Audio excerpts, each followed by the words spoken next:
And we're back. I think this is a bit of a... Welcome back, everybody, to another episode of Eyes on the Audit with Mama Bear, brought to you by Vigilante Media. We're just testing out some new software here, so you have to bear with us for a sec. We are connected to... We're not connected to Rumble for some reason. Yes, we are. Rumble is not connecting.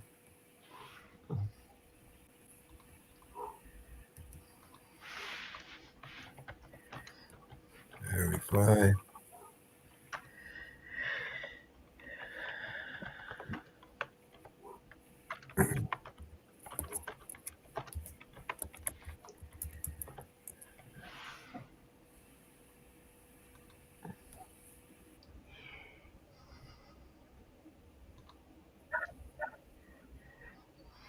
You have to verify for some reason.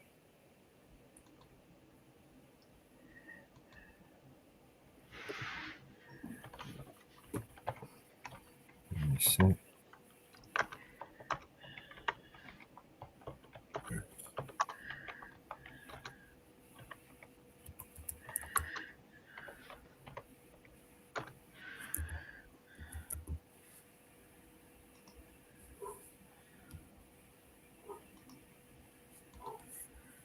Okay, we are now verified. Bingo. So if we go back here,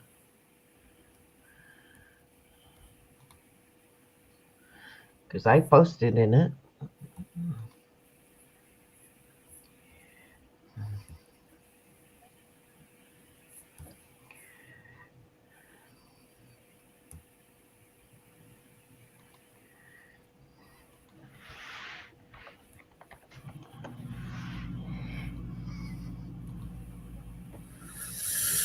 alright, so where are we? What's going on here? What's going on here, man? Hey, what the bloody hell was going on here, mate? Fuck's sakes. Fucking stupid motherfucking...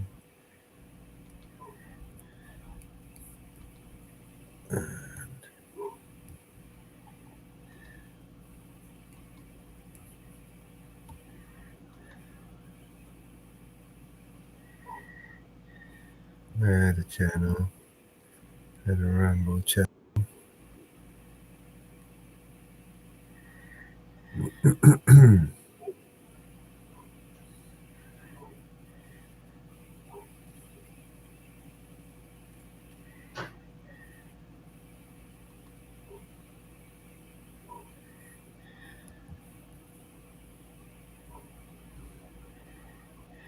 Weird.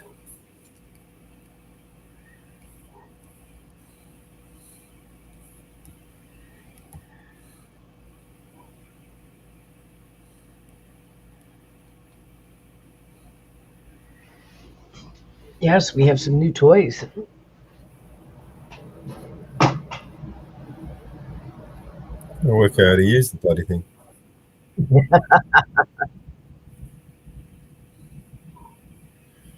Alright, add that.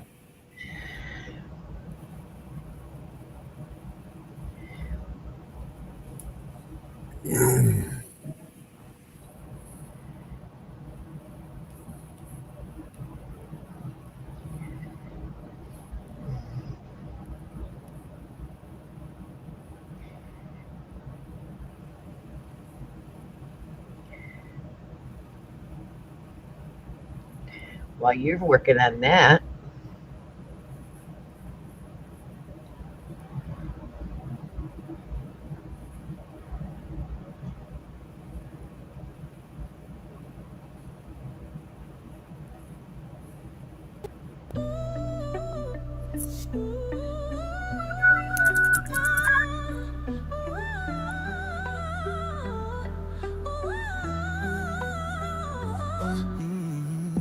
but I can't help it. I love the way it feels. It's got me stuck between my fantasy and what is real.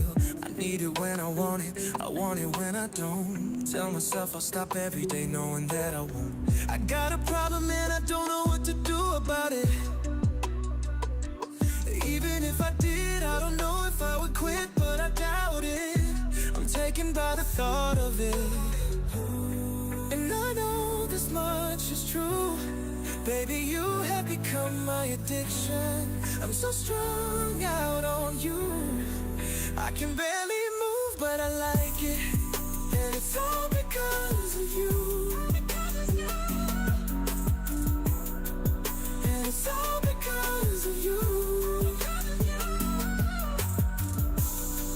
And it's all because of you. And it's all because never get enough. She's the sweetest drug. Think of it every second, I can't get nothing done. Only concern is the next time I'm gonna get me some. No, I should stay away from, cause it's no good for me. I try, but my obsession won't let me leave. I got a problem and I don't know what to do about it. Oh, even if I did, I don't know if I would quit, but I doubt it. I'm taken by the thought of it. Hey, I know this much is true. Baby, you have become my addiction. I'm so strung out on you. I can barely move, but I like it. And it's all because of you. All because of you. And it's all because of you. And it's all because of you. And it's all because never get enough. She's the sweetest drug. Ain't no doubt. Hey, so strung out. Ain't no doubt. Ain't no grain of doubt. So strung out. Over you. Ooh, all because of you. And it's all because of you. Never get enough. She's the sweetest drug. And I know this much is true. Baby, you have become my addiction. My addiction. I'm so strung out on you. I can barely move, but I like it. Yeah. And it's all because of you. And it's all because of you. And it's all because of you. Oh, never get enough. She's the sweetest drug. She's the sweetest drug.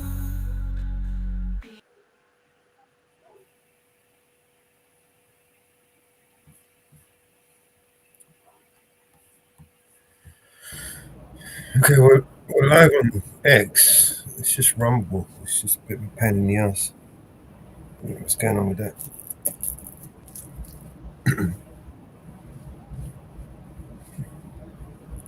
I don't really know, man.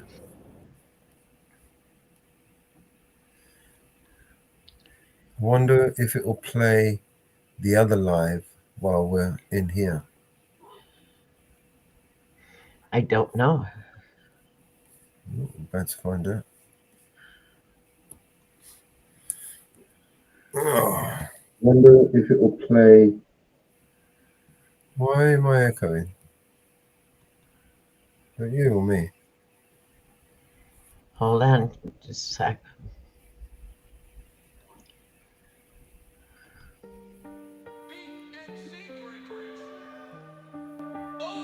What would your last words be if someone put a gun to your head and said you had 2 minutes before they shoot?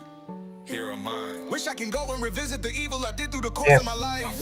Wish I could go back in time, take the wrongs that I did and reverse them to right. Wish I could take all the pain, the hurt, the struggle and keep them inside. Wish I could say that I'm sorry to people I broke here before that I died. Wish I can go back in time to my father, I didn't really mean it. Wish I could go tell my mom that I loved her and all of this money I got, I don't need it. Wish I could go to the church and I talk the Lord in an effort to conquer my demons. I'm begging and pleading, I'm down on my knees and he's ready to shoot and I'm practically bleeding. So this is my destiny, I finna get death to the G. Somebody please help me, yeah. These are my last words. It's mellows. Wish I I can go back in time and revisit myself just to make me believe. I had these goals and these dreams in my mind that were mine that I'll never achieve. All of these gifts and these talents were given by God, I was blessed to receive. I was too busy worried about bitches and money and all of this shit that you people would think needed help with depression. All of my passive aggressions, I should have confessed them. I learned my lesson, I didn't get nothing but sadness that fucked over all of my blessings. Fucking perfection. I should have walked on my own and I traveled the common direction. Just to be trending. Just to be trending. Wish I would've not held back. Wish I would've not felt bad. Wish I would've hugged my dad. Wish I would've fucked that bitch when I had that chance. Wish I would've sold my soul just to get fame and all. Should've played basketball. My God was masterful. Wait. Wish I would've never put my time into those people who never tried to give it to me back. Wish I would've never put my heart into a woman that would break it, then allow it just to have a second chance. Wish I would've let him see what I was really dealing with instead of trying to hide it on a motherfucking track. I blow a milli just to prove that I'm a legend in the making, just to show him what it looks like when I get it right back. These are my last words.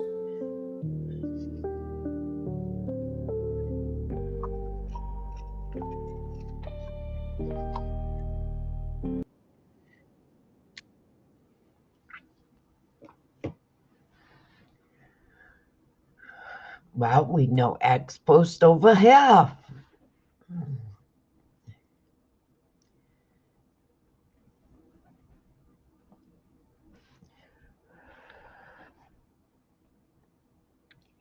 How's that?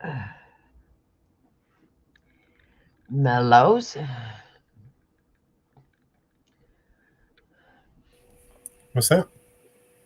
Look at the top, the X comment. The where? What? When? Who?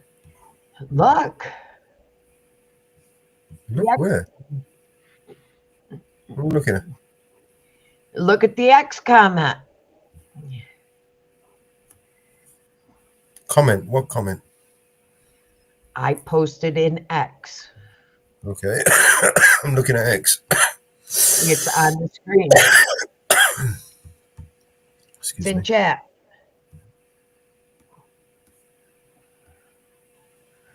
We can now read X's comment in chat. Oh, right. Gotcha.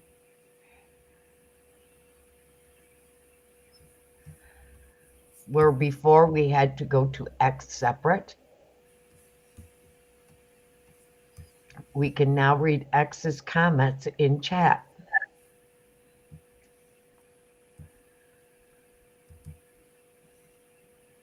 Yeah, that's pretty cool.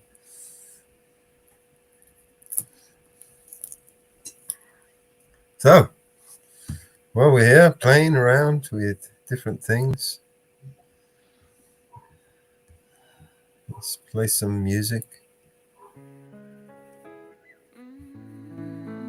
Volume is always really low, isn't it? Yeah. Darling, you send Send me. me, Darling, you send me. Darling, you Background music. send me. Honest you do. Honest you do. Honest you do. Because it's background music. Oh, you thrill me. Darling, you thrill me. Baby, you thrill me. Honest you do. Honest you do. At first I thought it was infatuation, but it lasted so long, so long. Now I find myself wanting. I want you, marry me, take me home. Yeah, yeah, yeah, yeah, yeah. You send me, darling, you send me, darling, you send me. Honest you do, honest you know you did, you know you did, you know you boo. No, send me. You got everything it takes to wed me. And when you do the things you do, you know that send me. Honestly, you send me. You send me, baby, you send me. You move me. You groove me. Ooh, you send me. Ah, yes, ah, yes, ah, yes. Thank you to send me. Guess I'm a sinner. Make me longer.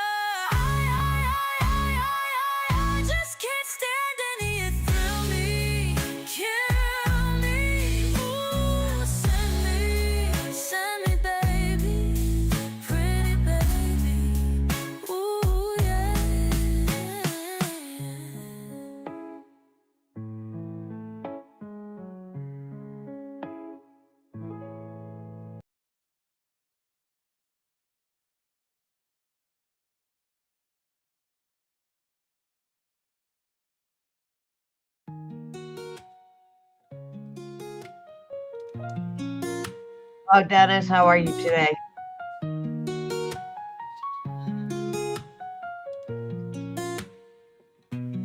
Oh, my love, my friend. It's been a while, you see. Without thinking of you, but the thought makes me free.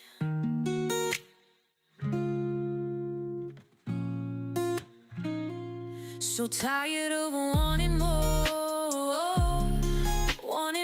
than this. I know it, but I'm torn. I need some space, I need to breathe. Oh, my love, so cold. Since I have come back home, your heart is stone, so bold. But the thought makes me roam. Sorry, Mama Bear, I was on the phone. So tired of wanting more. Okay. Wanting more than this. Hey, Dennis. Welcome to the stream, I mate. know it, but I'm torn. I need some space, I need to breathe. Need some space from this love. Need some time to unfold. Need some air from above. Need some room to be bold. So tired of wanting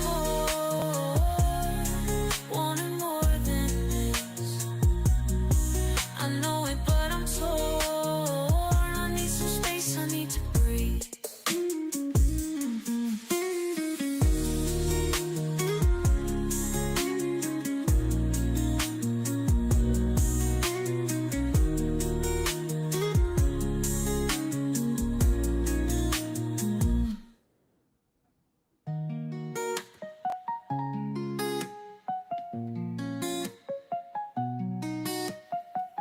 Need some space from this love. Need some time to unfold. Need some air from above. Need some room to be bold. So tired of wanting more than this. I know it, but I'm torn. I need some space, I need to breathe. So tired of wanting more than this. I know it, but I'm torn. I need some space, I need to breathe.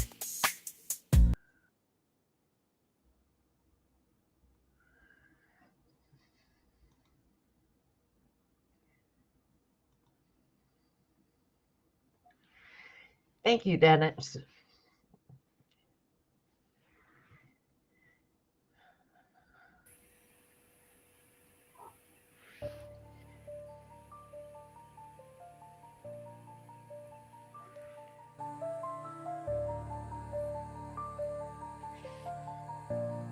If this world were mine, I would I would have DNC on DNC on everything. everything.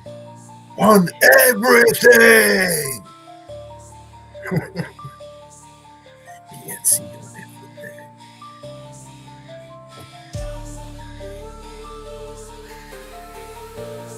It's not as loud as the other one, is it? No.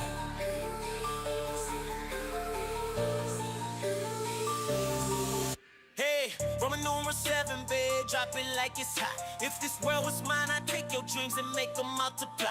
If this world was mine, I'd take your enemies in front of God. Introduce them to that light, hit them strictly with that fire.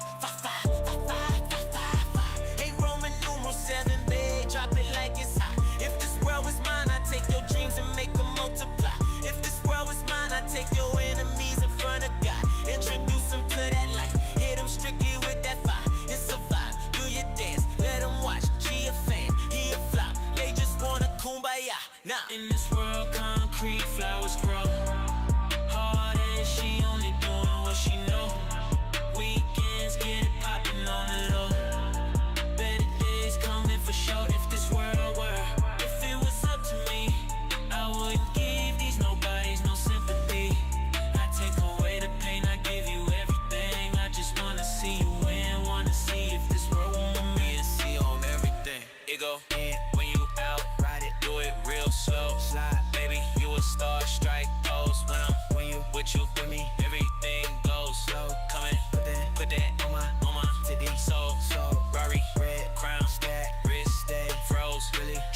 dummy. Pound if you wanna wait home, dummy. In this world, concrete flowers grow. Heartache, she only doing what she know. Weekends get it popping on the low. Better days coming for sure. If this world were, if it was up to me, I wouldn't give these nobodies no sympathy. I take away the pain, I give you everything. I just wanna see you win, wanna see if this world mine. BNC on everything. I can't lie, I trust you, I love you, I won't waste your time. I turn it off just so I can turn you on. I'ma make you say it loud. I'm not even tripping, I won't stress you out. I might even settle down for you, I'ma show you I'm a pro. I'ma take my time and turn it off just so I can turn you on. Baby, weekends get it popping on the low. Better days coming for sure. In this world, concrete flowers grow. Heartache, she only doing what she know. Weekends get it popping on the low. Better days coming for sure. If this world were, if it was up to me, I wouldn't give these nobodies no sympathy. I take away the pain, I give you everything. I just wanna see you win, wanna see if this world were. BNC on everything.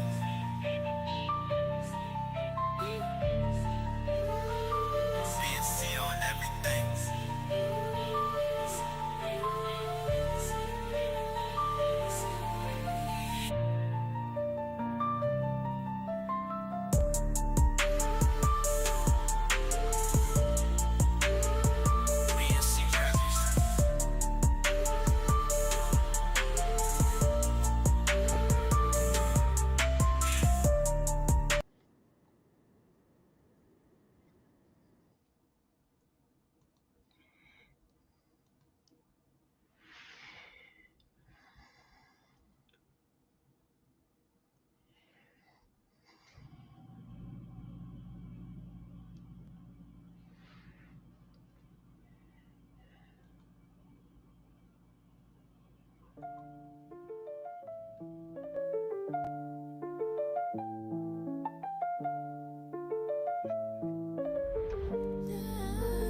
Yeah, we living in a world where the truth's under attack.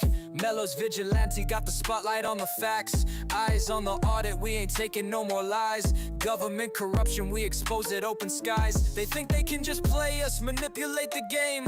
But we digging deep, turning whispers into flames. Grab the mic, hit the streets, let the message unfold. Transparency, that's the anthem, time to break the mold. Mellow, mellow, eyes on the audit, shining light on the shadows like we going all in. Take a stand, break the chains, truth's a weapon, it's our name in the frame. We expose the lies, let the world see the signs. Vigilante media, call it divine. No more sleeping on the couch, it's time to educate. Every headline that we read, man, it resonates. Behind closed doors, they making deals in the dark, but we armed with the truth, igniting a spark. They can't silence the voices, we'll break through the seams. From city halls to capitals, we're setting the scene. Government puppeteers pulling strings like insanity, but we cutting ties, demanding our humanity. Mellow, mellow, Hello, Abe. shining light on the shadows like we going all in.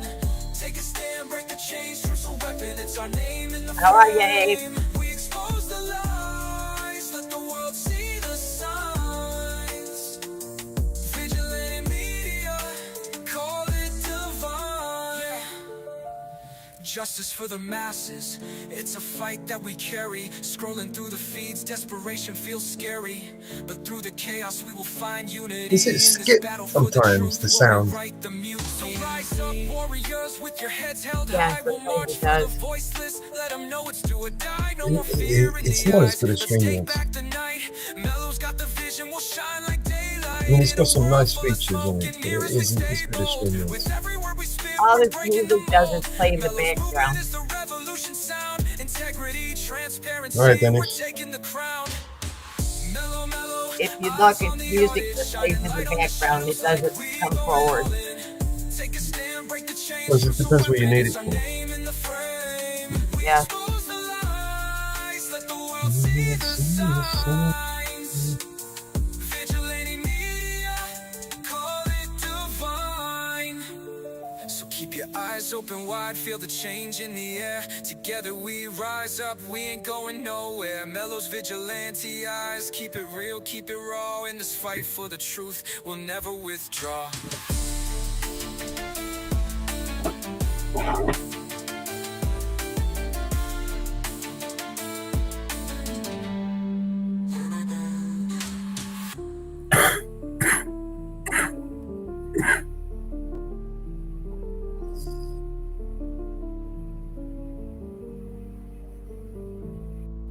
Hey, Brandon.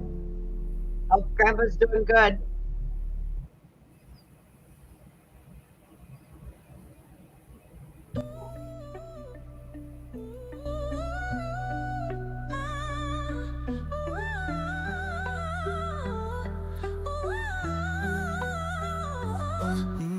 What chat are you in, But I can't Brandon? help it. I love the way it feels. It's got me stuck between my fantasy and what is real. I need it when I want it when I don't. Tell myself I'll stop every day knowing that I won't. I got a problem and I don't know what to do about it. Even if I did, I don't know if I would quit, but I doubt it. I'm taken by the thought of it. And I know this much is true. Baby, you have become my addiction. I'm so strung out on you. I can barely move, but I like it. And it's all because of you. And it's all because of you. And it's all because of you. And it's all because never get enough. She's the sweetest drug. Okay. Hopefully everything's okay. Think of it Hey, every Inferno. second. I can't get nothing done. Only concern is the next time I'm gonna get me some. No, I should stay away from, cause it's no good for me. I try and try, but my obsession won't let me leave. I got a problem and I don't know what to do I'm about actually it. with you. Oh, even if I did, I don't know if I would quit, but I doubt it. I'm taken by the thought of it. Hey, I know this much is true. Baby, you have become my addiction. I'm so strung out on you. I can barely move, but I like it. And it's all because of you. All because of you. And it's all because of you. All because of you. And it's all because of you. And it's all because never getting The only one on Smack is you, Alexander.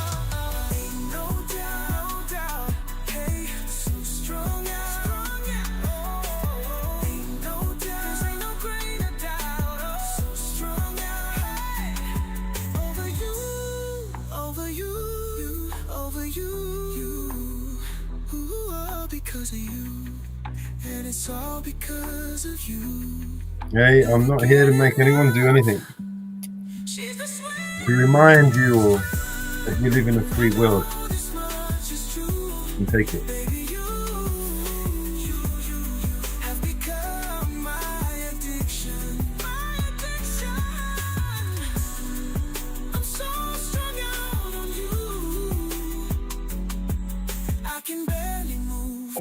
Let me see if I can upload some more music.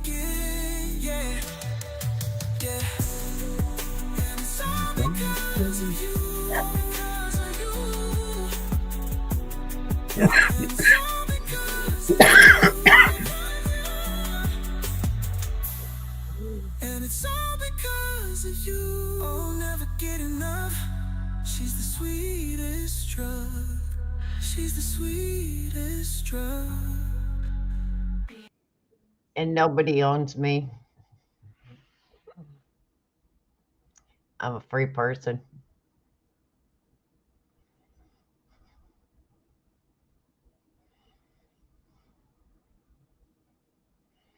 Go back to your little lies. And don't start with me. It's not going to end well.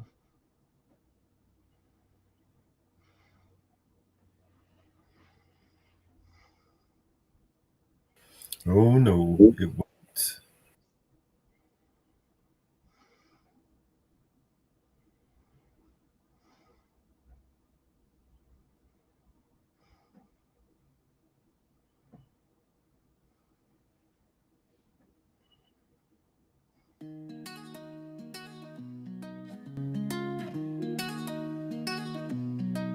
You're a no good heartbreaker, you're a liar and you're a cheat. And I don't know why I let you do these things to me. My friends keep telling me that you ain't no good, but oh, they don't know that I'd leave you if I could.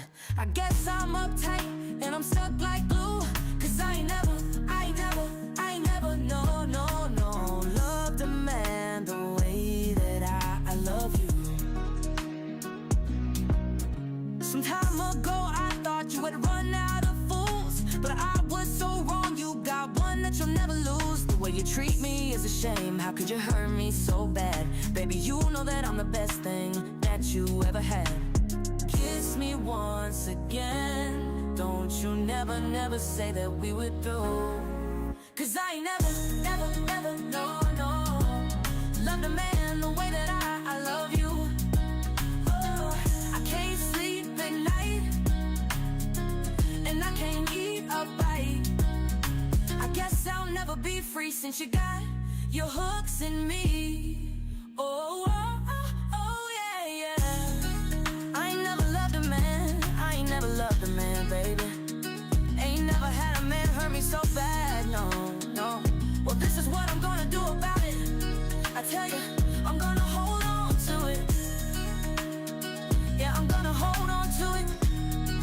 Yeah.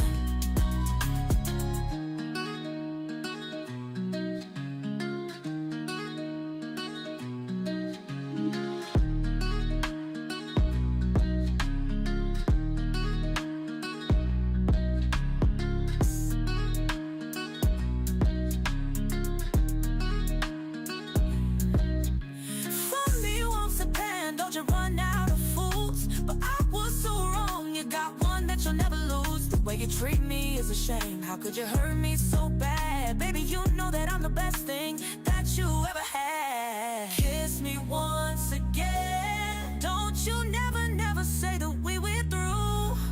Cause I ain't never, no loved a man the way that I love you. Yeah, I can't sleep at night. No. And I can't eat a bite. And I guess I'll never be free since you got your hooks in me. The way you treat me is a shame. How could you hurt me so bad? Baby, you know that I'm the best thing that you ever had. I'm gonna hold on to it. Yeah.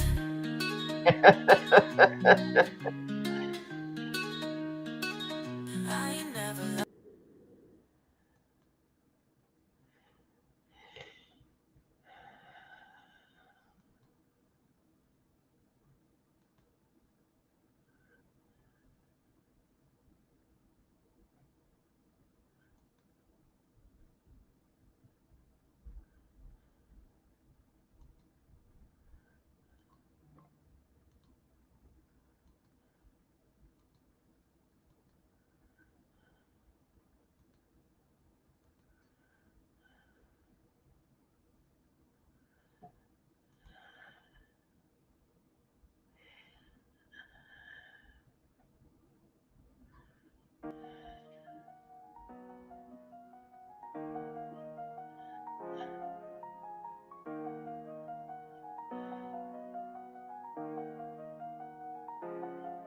I be so sick of you niggas, y'all contradicting. I be so bored with myself, can you come and fuck me? I feel so ordinary, sad when you around me. Treat me like corduroy, wear me out. Arguments, you How's wear the me audio out. for Tripping the about your people in the chat? whereabouts. Can I you can't give keep me a no one conflict if with the you, audio boy, is can good? we just rub it out? I don't want no static with you, you know you my plug. And I can't shake this Good. habit, no. I've been up, baby. Heavy reminiscing, heavy on the missing you. Wish it was different than what it was. Oh no, I've been up, baby. Lost in a lie of us, lost, ain't no finding us. Oh, I've been up, baby. And if you wonder if I hate you, I do.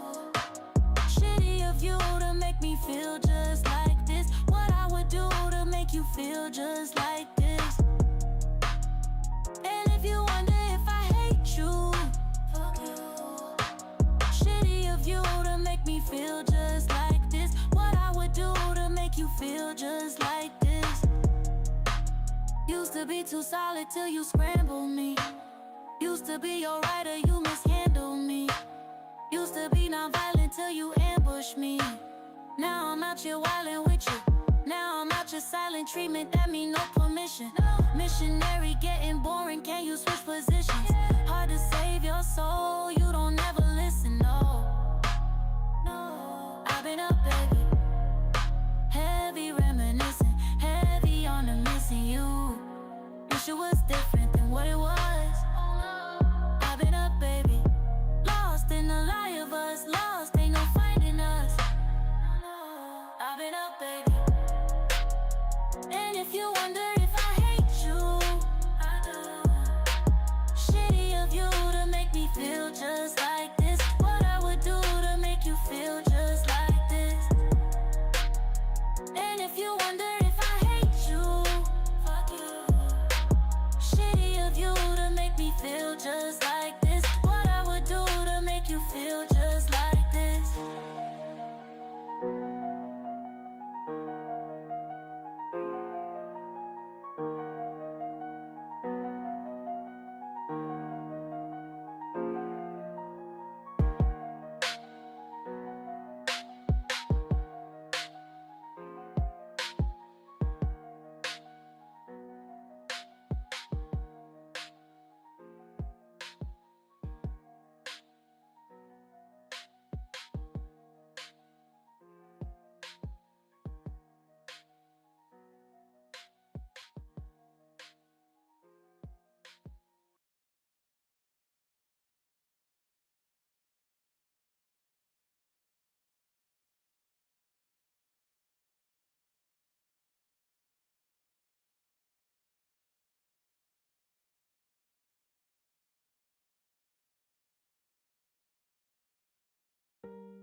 What would your last words be if someone put a gun to your head and said you had 2 minutes before they shoot?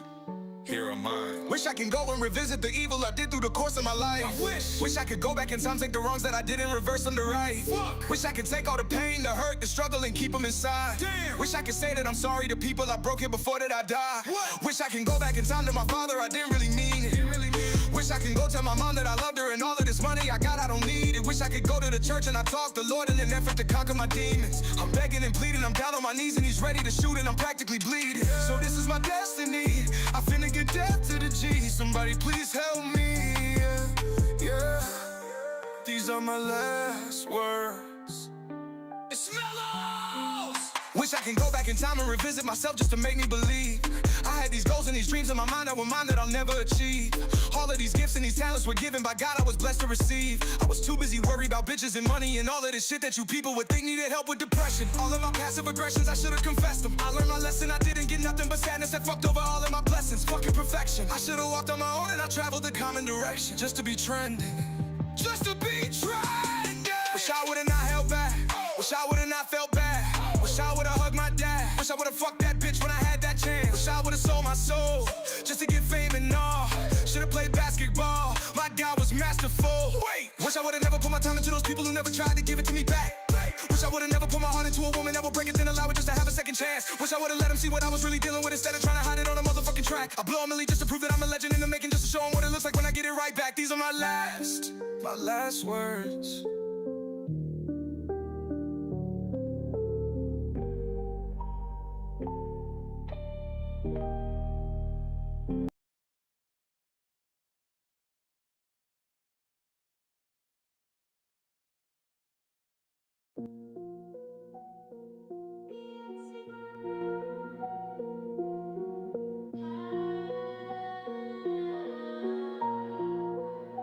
Let the healing begin.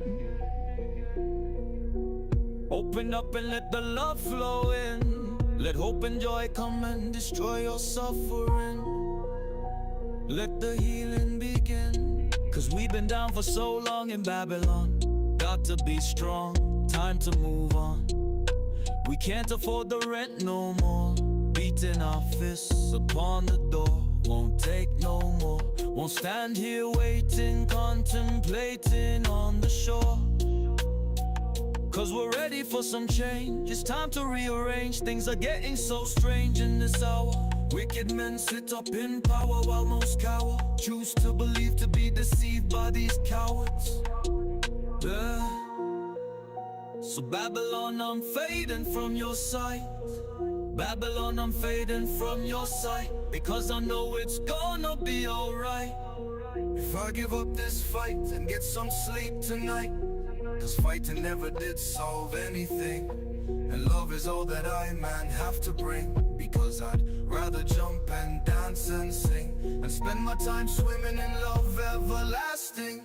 Cause if everything they say is true, then there's no hope for me, no hope for you too. So don't you believe a single word they say. Cause they're the ones who got us in this fix we're in.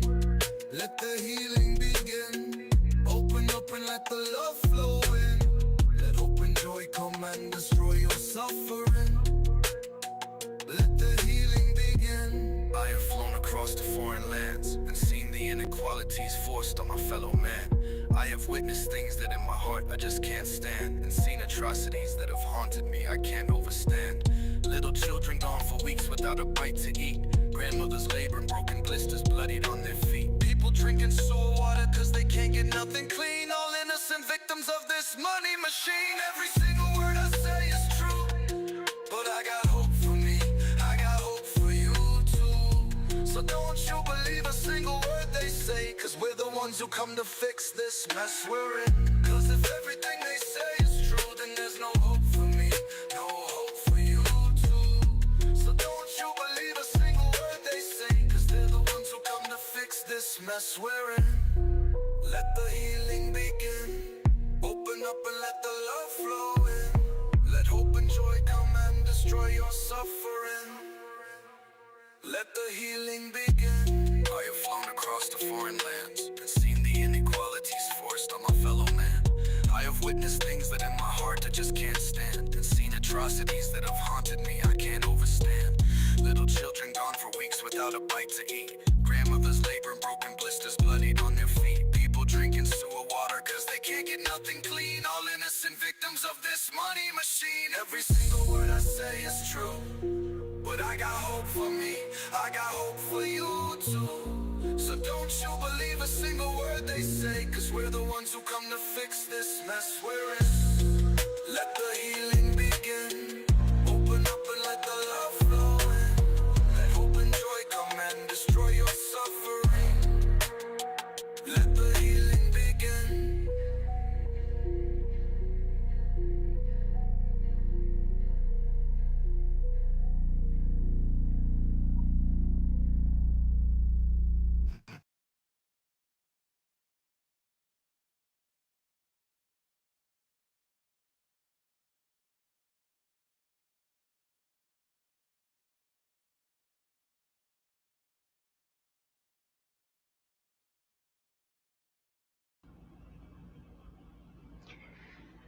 Remember that we have been watching that shoplifting arrest with the deportation with the dementia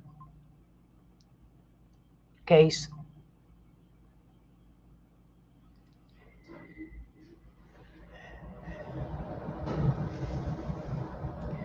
Mellows?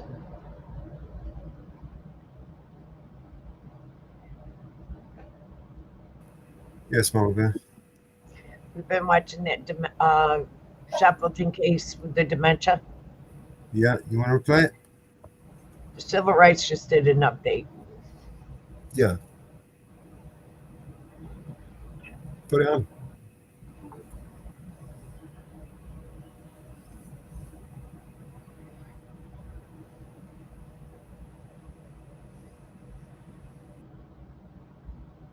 We believe him to be intoxicated. Wife says he also may have some dementia. What's your name? God, but please get it off. It hurts. It hurts my fingers. Almost a week ago, I posted the video about the 66-year-old dementia patient who was falsely arrested at Walmart in Danville, Kentucky. He hasn't stolen anything, but he did walk in the back behind the customer service desk and grab these off the shelf. Sounds like enough for shoplifting for me. You just put your hands behind your back, just like we asked. Let's get this all. It's simple. And then prosecuted before his lawyer got involved and got the charges dropped and their cover-up exposed. I have some updates for you. There was a city council meeting. The mayor spoke about it. The chief of police spoke about it. And now I've received a ton of new information from his lawyer, including the body cam footage of everything that happened at the hospital. Figure out that he shoplifted, so at that point we take him into custody. He wasn't actually shoplifting. When that gets to court, they'll probably dismiss it all and you'll never hear anything. She's like, so I have to take him to court where he's not even under. Yeah, sorry. Everything just looks so much worse. Spoiler alert, the mayor doesn't care, the chief doesn't care. The only ones who are going to care, that's us. Well, last night, the Danville mayor publicly commented on the situation for the first time. The Danville Police Department consists of both highly trained and certified officers. We, the commission, and I have confidence in and rely on that training. This incident is complicated, and a full understanding goes beyond sound bites and short video snippets. You can either go up here and we can figure out, or I can take you to jail. Choice is yours. Put that on here, let me go. You're under arrest. That's why I said no. Yeah, absolutely. I'm not taking these off of you until you get into outside the jail. It hurts my hand. Do you want me to put you in there, or do you want to get in there yourself? And we will work to preserve and enhance the community's trust placed in the Danville Police Department. Our regular training and certifications reinforce the appropriate tools and tactics to protect our citizens. Does it not count as their custody if he's in their chair? Yes. Welcome back to the channel. Out of the hundreds of videos that I've done, this one sort of got to me more than any other that I can recall. Many of us have had family members with dementia, and how awful was it to watch these police officers and these Walmart employees abused this poor man. He was confused. He was attempting to follow their directions. He never attempted to leave the store, never attempted to steal anything. Yet they arrested him. They violently abused him. They knew his wife was there, and they took him without even talking to his wife. And apparently what happened afterwards is they took him to the jail. We now know that the jail put him in a restraint chair and then decided that they would not accept him. So he had to be taken to the hospital to be medically cleared. And the new body cam footage that we have picks up there with these two officers, Godby and Ray. They still have Mr. Hardwick in handcuffs. He's still complaining that he's in pain from the handcuffs. The common theme that you see here is that they care nothing for this man. All they care about is themselves. Here, the officers are debating whether or not he should even be in their custody because the jail already took him and put him in some sort of torture chair. At this point, everything you see now, they've been told that this man has severe dementia. And you'll see that not only do they not care, they don't even believe it. They want so bad to believe that this is just a regular guy who was intoxicated, which would justify their actions, as opposed to the truth. Well, and they can't refuse just because he won't blow into a PBT. Like, that's not... We've had that fight with them forever. Like, well, he's also in their chair. Yeah, once we take handcuffs off, he's not in our custody anymore. What's your name? Godby. Please get it off. It hurts. It hurts my fingers. Oh, golly, it hurts. And by the way, that is Officer TJ Godby. That is the same police officer who was caught on video punching this man with dementia 6 times. Now, they lied about it before. They've lied about it since. But you can see it on the video. He punched him 6 times. The community has created a petition calling for Officer Godby to be fired. As of right now, it has 6,719 signatures. I signed, and if you think he should be fired, go sign that petition. Or keep watching and see what else Godby does, and then maybe you'll want to sign it. Just get these off. Oh, it hurts my fingers bad. It hurts. It hurts. It hurts bad. It's gonna cut me.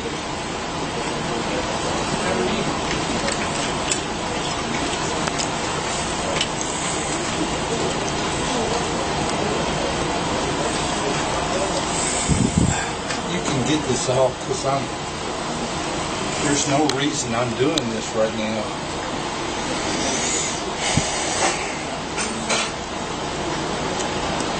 This would be better if I could get this in the front. Please get this off. Oh, it hurts. Golly, it hurts. I guess that hallway bit. This hospital is packed and there's no room for him, so they basically just send him to a bed in the hallway. From the very moment that Mr. Hardwick was placed in handcuffs, he's been complaining to them that it hurts him. Finally, Officer Godby agrees to undo them and re-handcuff him in the front where it would be more comfortable for him. Hours later. Have your seat, sir. Please get that on. I'll put them up front for you. Oh, I'm sorry. Oh, that's great. Oh, look at that. You keep your pen in your hand, but you're not told not to do. Don't hold, please. Yep, we've got to put them back on. Bo, it hurts. Golly, look at that.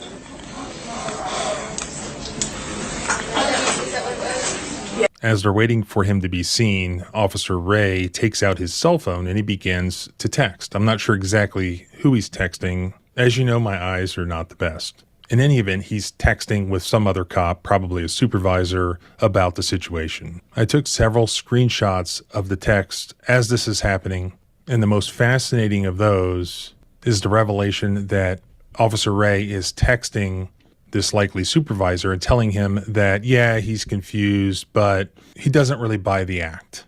Shockingly, he was wrong. All right, bud. My name's Joey. I'm one of the nurses here. Society's back. There's only some vitals on you, okay, bud? Oh, yeah. Are you hurting anywhere? I don't need anything. I understand that, sir, but I need a few things from you. Heart rate, blood pressure, temp. Is that okay? I don't need anything. I need to take these off my hand. Yeah, I'm sure you do, sir, but for right now, he does have to stay on. Are you hurting anywhere or anything? Put this on your finger, it's not going to be there long. So I'm going to take that as no. You're not having any pain, no complaints right now?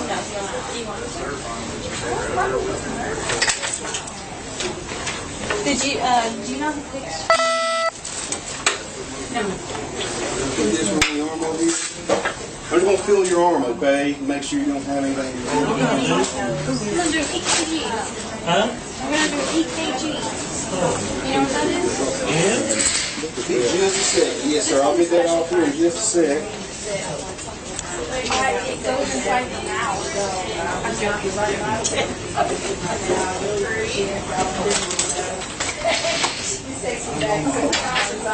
All right, it's going to squeeze you, okay, sir?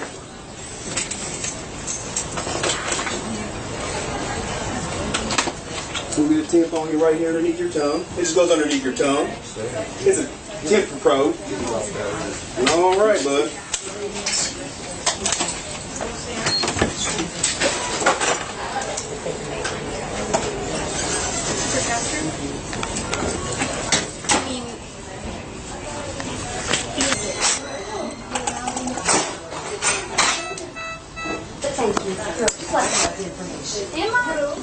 Sir, do you know how tall you are?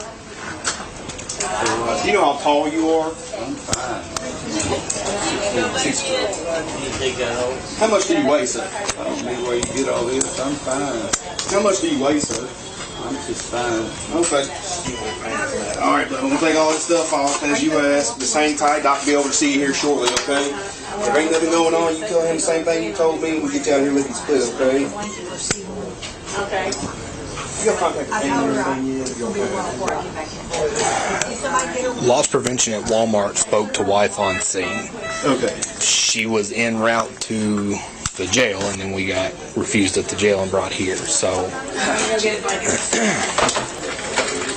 hang tight, Bill.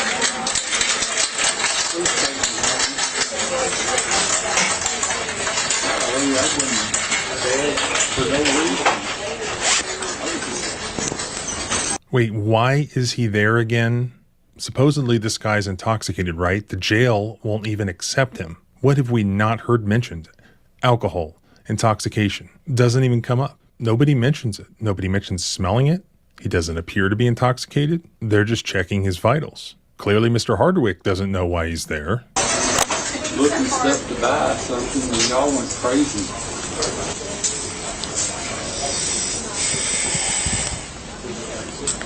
She just a nurse. I know y'all were wanting, but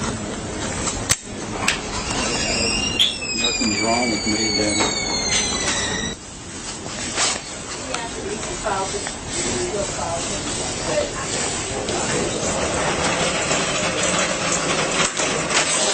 Hello there.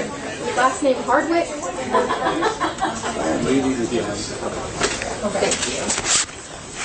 One of the text messages that I was able to screenshot where they're discussing that Officer Ray is skeptical that this man has severe dementia. Officer Ray writes, well, he remembers us, quote, going crazy. Looking stuff to buy something, and y'all went crazy. Well, you know, I bet that is one thing that dementia patients do remember. If they get beat up by a gang of police officers, punched 6 times, yeah, they remember that. We are going to get an EKG on you. Is that okay? I'm fine. I don't need anything. Feel it, Maria.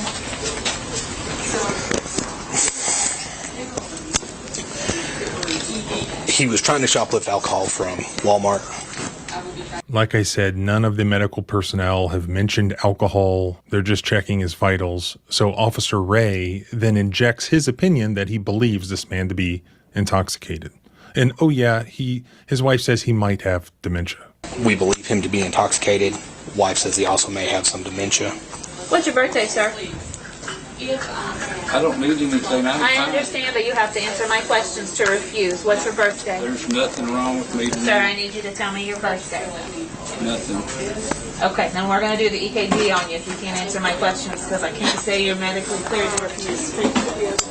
I don't understand to me why I'm off. I'm fine. Well, we're going to do an EKG on you. She's going to put stickers on your chest.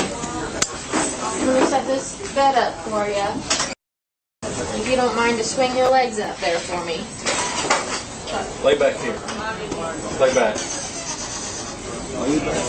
Yep, put your back Put your there hand and up put here. your legs up here. Yeah, just like that. There you go. Thank you. Yes, sir. We're going to lift up your shirt so we can put the stickers on it, okay? These are you guys discharged. I got to get... Well, we got to put these stickers on. He doesn't know what's going on. I found out you were here. Now Mr. Hardwick's wife arrives. Officer Ray then tells Godby that he's going to follow her and speak with her about what had transpired at Walmart. Sit still. I'm going to walk out and speak with her. I've already been over there. You gotta go through there. You can't come through there. I can't be with my husband. Not through these doors, hon. They ain't gotta let you back there. Where? What is it? Hello, I'm Sergeant Ray. I'm one of the supervisors. I'll kind of fill you in a little bit what's going on. So, we were at Walmart for an unrelated situation. I saw you all Yeah. pulled in. As we were leaving, one of the Walmart associates ran out to us, said, hey, can you help loss prevention with something real quick? Asset protection. They're mystery shoppers, I guess is what people call them. So your husband was right there by the entrance. He had a cart with some groceries, some snacks, food, teas, and things like that. Milk and muffins, and this is normal routine of what he gets. And 2 cases of beer. And his beer. So they didn't feel comfortable serving him the beer for whatever reason. Because he can't understand words. So he's at customer service, so they take the beer and they walk it around back where they put all the returns. He then gets frustrated, walks behind the cash registers, behind the back, grabs the beer, starts to walk off. That's when loss prevention stops him. We get him to go back to customer service so we can try to figure out what's going on. Figure out that he shoplifted, so at that point we take him into custody. He wasn't actually shoplifting. Surely. He didn't walk out the door with the beer. He just wanted to buy his beer. I guarantee you wasn't shoplifting. Listen to me. He walked behind a cash register where he's not supposed to be and was by the doors Oh, he went to the doors? When loss prevention, so right there by the self-checkout, the main grocery entrance, not the pharmacy entrance, the main grocery entrance. Okay. When you walk in and make a left, like you're going to walk across the front of the store, there's a bench there. Yes, that's where he sits, waits for me. Yeah. It's right in front of where he checks the wheel. He doesn't check out there. Yeah. He just goes to a cashier because he can't understand how to check. Right. So he was walking out past that bench when loss prevention stopped him. Surprised. This is what Sergeant Ray said. He was walking past that bench when loss protection stopped him. That is false. First of all, here's the bench that he's talking about. When Officer Ray first walks up to the scene, the loss protection guy has the boxes of Bud Light sitting on that bench. There's actually 2 benches there. The loss protection guy who works for Walmart told Officer Ray where he was standing right then and there, right next to those benches, was not past the point of sale. Quote, he had not stolen anything yet. That is what Walmart told Sergeant Ray. I'm with the Danville Police Department. We're going to go up here. Come on, Dave. He's passed all points of sale. He hasn't passed any yet. He hasn't stolen anything, but he did walk in the back behind the customer service desk and grab these off the shelf. And see, he keeps Sounds like enough for shoplifting for me. So you can either go up here and we can figure it out, or I can take you to jail. Choice is yours. Put that on here. Let me go. And in fact, he was only standing there because the Walmart employee asked Mr. Hardwick to follow him to that spot. Mr. Hardwick was not headed to that spot at all. What Officer Ray is saying is false, and the asset protection guy did not even tell him that. In fact, he told him that he had not stolen anything yet. He had not passed yet the point of sale. He's passed all points of sale. He hasn't passed any yet. He hasn't stolen anything, but he did walk in the back behind the customer service desk and grab these off the shelf. Those benches were not past the point of sale. You can sit on those benches in a Walmart with something that you have not paid for yet. It is not a crime. So, I mean, no, it doesn't surprise me. Anything could happen with LTD. right. So then, when we try to take him into custody, he kind of, I want to say fought with us, but he was not real happy with us, which I was going to. That's kind of where we're at. And then I spoke to loss prevention because I believe or you had spoke to him. I did. He's Alex. He's a really Yes. nice guy. Yeah. So I didn't know if you were still there with him or what was going on. And then we got him out to the jail, and the jail refused him because of his erratic behaviors. So that's why we're here. Wait, why are we here again? Let's look to the police report. Godby then transported Hardwick to the Boyle County Detention Center. While at the Boyle County Detention Center, jail staff stated they could detect the odor of alcoholic beverage coming from Mr. Hardwick's person. Hardwick refused a PBT, a breath alcohol test, and was refused by jail staff. He made it all about alcohol in the report. We got him out to the jail, and the jail refused him because of his erratic behaviors. And is there any discussion with Mr. Hardwick's wife about alcohol, about her husband being intoxicated at Walmart? Not a bit of discussion. You haven't heard any, you won't hear any. But what else did he write in the report? Officer Godby transported Hardwick to the Ephraim McDowell Regional Medical Center for medical clearance. While at the hospital, Hardwick's wife arrived and spoke with the doctor. Hardwick's wife stated Hardwick is a binge drinker and that she should have been with Hardwick while they were inside of Walmart. That is what made it into the report out of this conversation. In other words, none of the relevant actual truth made it into the report. Lies alleging alcohol intoxication made it into the report, none of which you've seen on this body cam. So, is he going to be arrested? I mean, that's LTD. What mental. We probably won't take him to jail. We will probably still go ahead and cite him just because of the totality of the circumstances.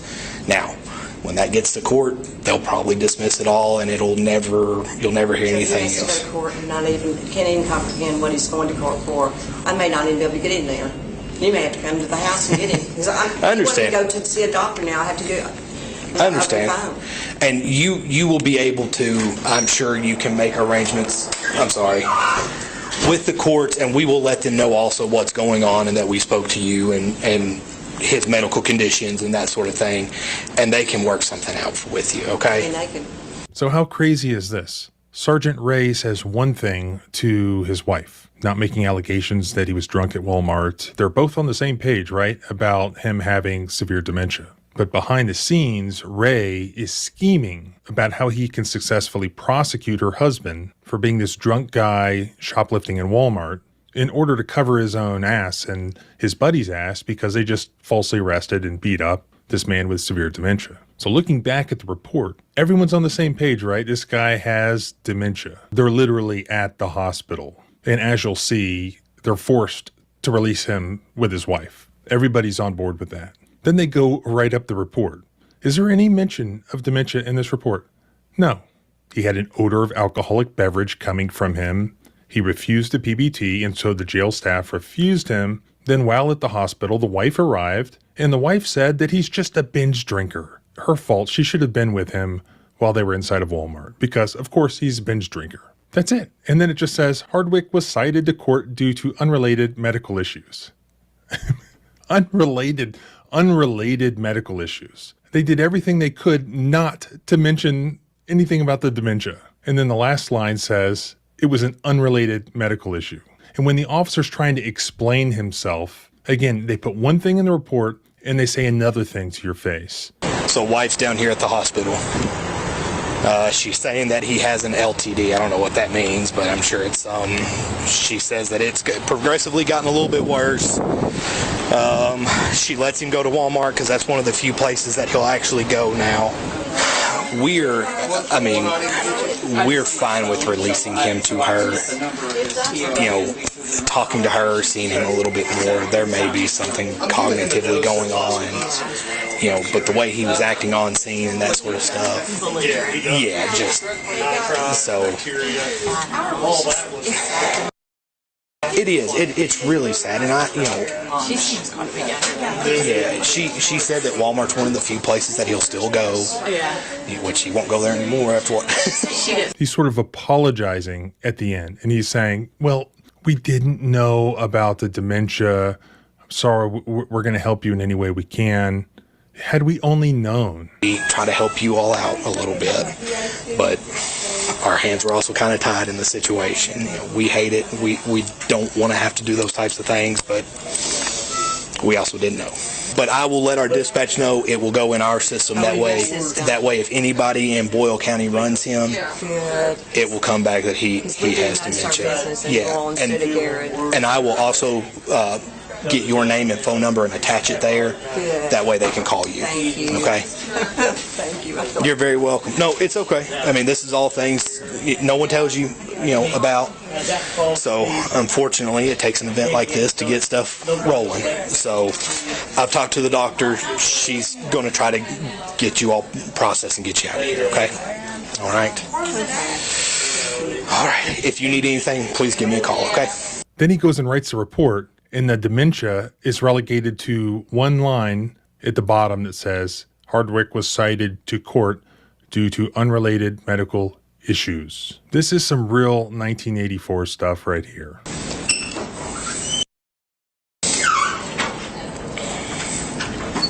And as I showed you at the beginning, the mayor and the police chief, they don't care, but they should care because it will happen again, just like it's happened before. I have the personnel files now for these police officers, and this is not the only incident that you should hear about. More on that in a subsequent video. So subscribe both here and at the blog at thecivilrightslawyer.com. And if what you've seen here in Mr. Hardwick's situation bothers you, you can go sign that petition demanding that Officer Godby be fired. You can also help by sharing this footage. Don't let them escape accountability by this just fading away. Make sure that everyone sees it. Our rights don't end where your fears begin. Freedom is scary.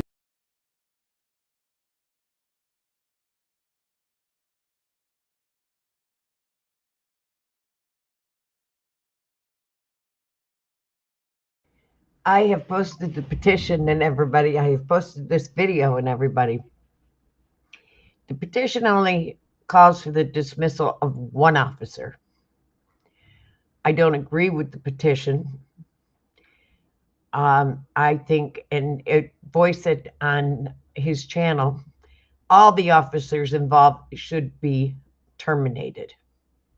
Not just the one officer, all the officers need to be terminated. I have signed the petition and I voiced on the channel his channel that all officers should be fired. Not just the one officer, all officers involved, because the officers didn't speak up. They stood there and said, wait a minute, whoa, whoa, whoa. That's not what the guy said at Walmart. None of them did. So they all should be fired. And if you go through that video and listen, how many lies those officers stated to the wife, to the doctors, to his commanding officer, everybody lied. That was such lies in that it was not funny. All those officers should be decommissioned. They are liars. They point blank lied.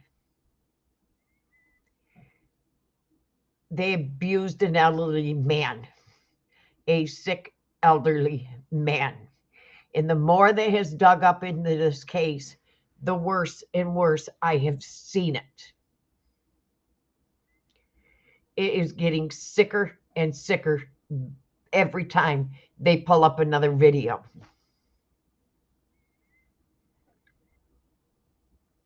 It is totally disgusting.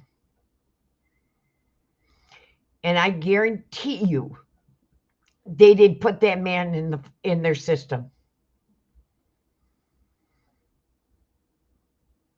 Guarantee you he is not in their system.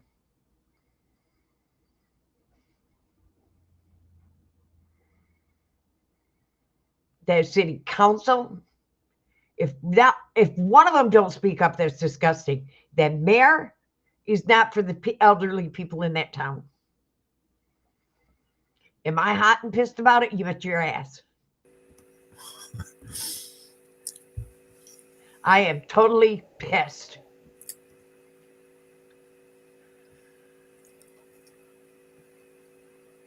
And everybody else should be. There's almost 10,000 people that signed that petition. I believe it is up to 10,000 at this time.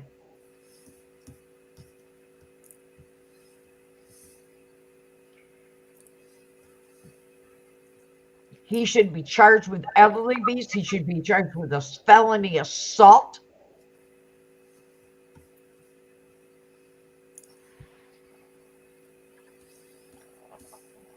Everybody in that county, in that town, should be in uproar, and I believe they are. The DOJ, the governor, should be stepping in on this.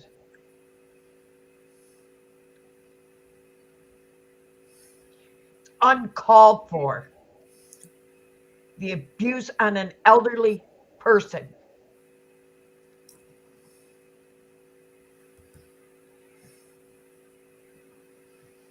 After he was told he didn't shoplift.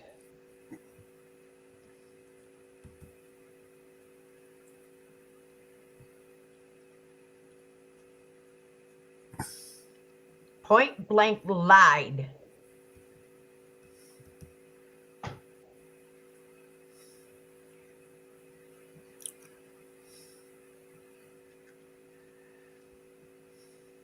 And people wonder why they're getting discouraged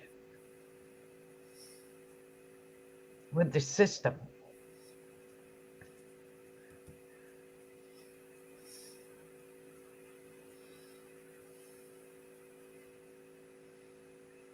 The judges, to DAs, to the cops. It's so corrupt. I got a phone call in the night about looking into a judge. It was disgusting what I found about that judge.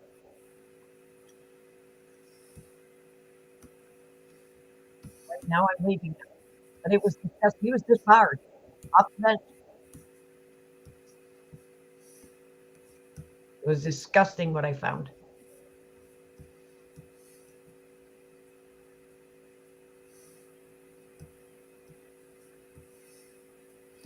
We've got update on Carolina's arrest. No, I haven't looked into it yet. But I know she was rearrested. I haven't had a chance to look into it. Do you have one?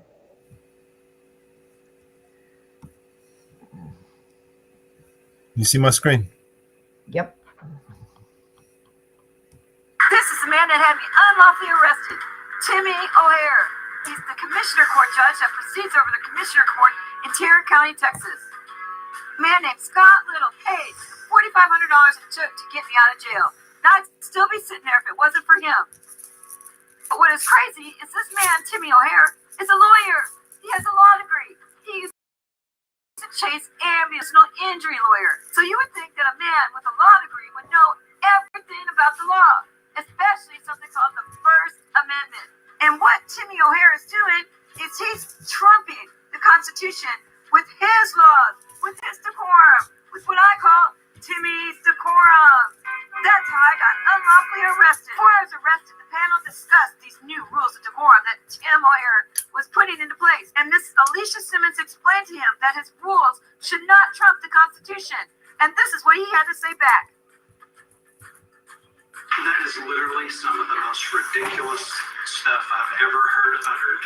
I am currently the presiding officer. If I run a fair meeting, it's strict when it comes to yelling out. I will continue to run a fair meeting. This is not designed to somehow give me the ability to pull some fast one. I'm a firm believer in free speech. Free speech is not the ability to disrupt a meeting anytime you want to disrupt a meeting. It is not the ability to scream out. And the United States Senate, the United States House, the City of Fort Worth, the County of Dallas, the Texas House of Representatives, the Texas Senate, all have policies and procedures in place to keep people from yelling out.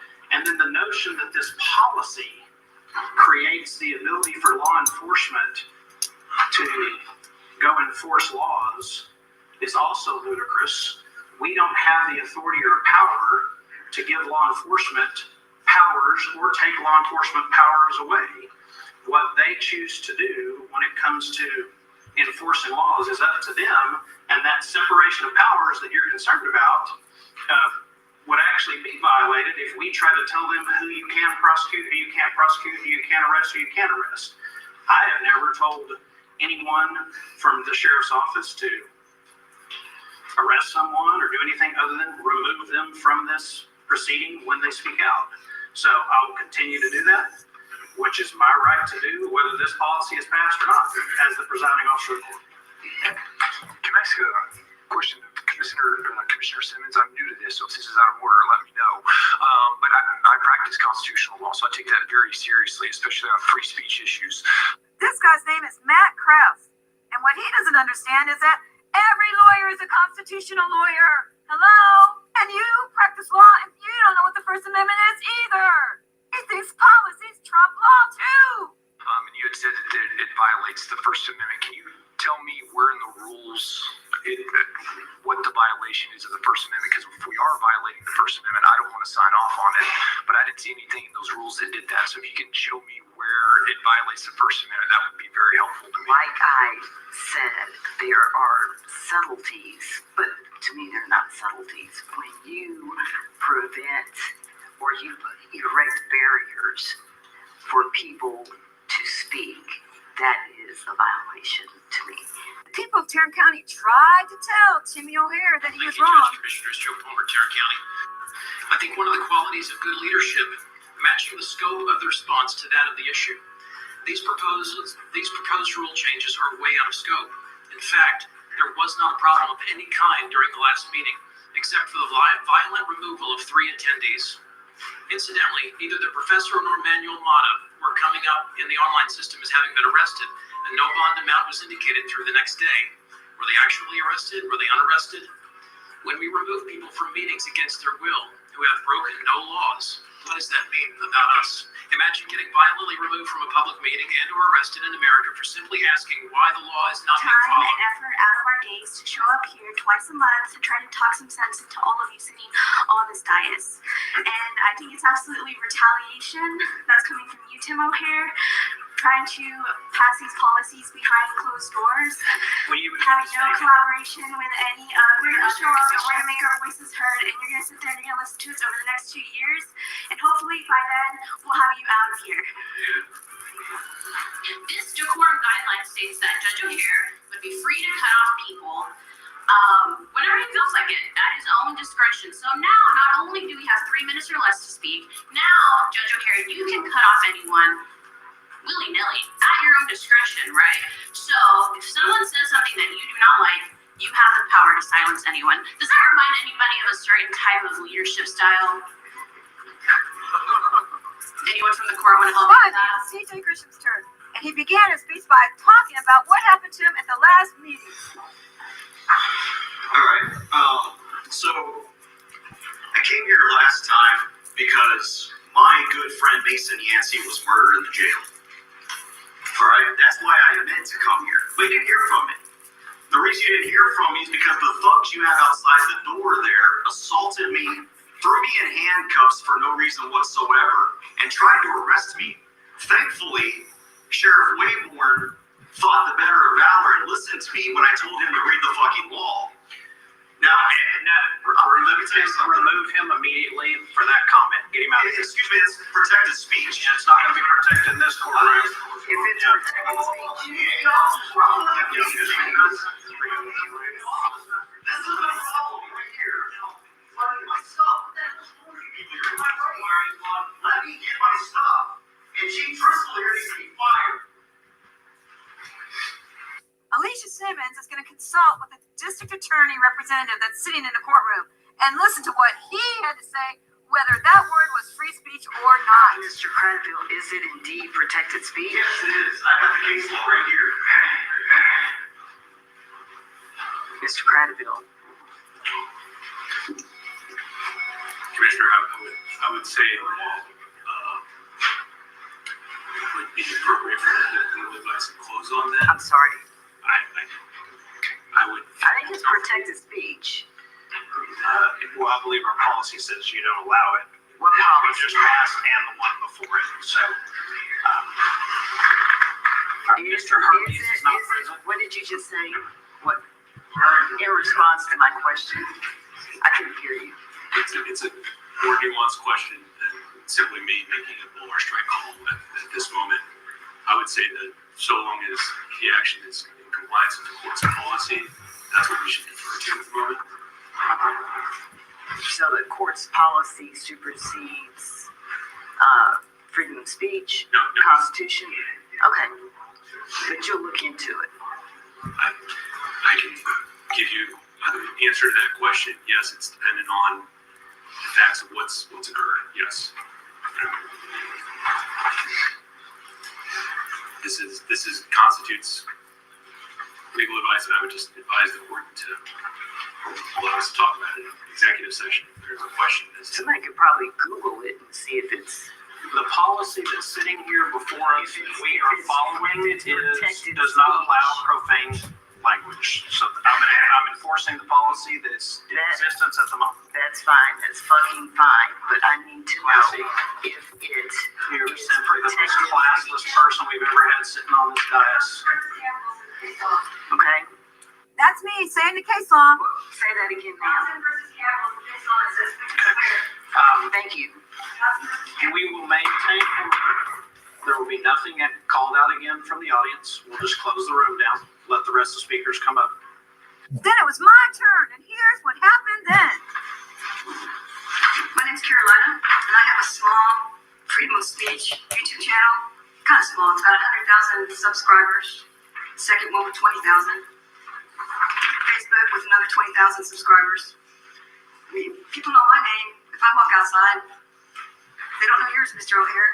But I forgot. I'm in front of royalty. I forgot to bow. I gotta apologize for some of the clothes I've worn in the past. I've worn t-shirts and overalls, but because I kept forgetting I was in front of royalty here. So I just also want to say that arresting somebody like you did last week, or your hoodlums did back there, for retaliation for exercising free speech rights is sufficient to kill free speech, and is an understatement. That comes from case law that some people around here don't know, called Beckley versus the City of Upland, arguing, if even loudly, with profane language will not in of itself constitute disorderly conduct. That's pain versus poly. So swear words don't mean that it's disorderly. Swear words do not provide probable cause for an arrest for disorderly conduct because the words as a matter of law are not fighting words. And that's Johnson versus Campbell. So your rules of decorum policy cannot trump the laws of the United States of America. So your rules of decorum are setting your county up for liability. We have the right to say fuck, shit, damn, Remove her bitch. immediately. We have the right to say all these words because it's a First Amendment right and you can't do anything about it. In the Stillman case, right? Fuck you!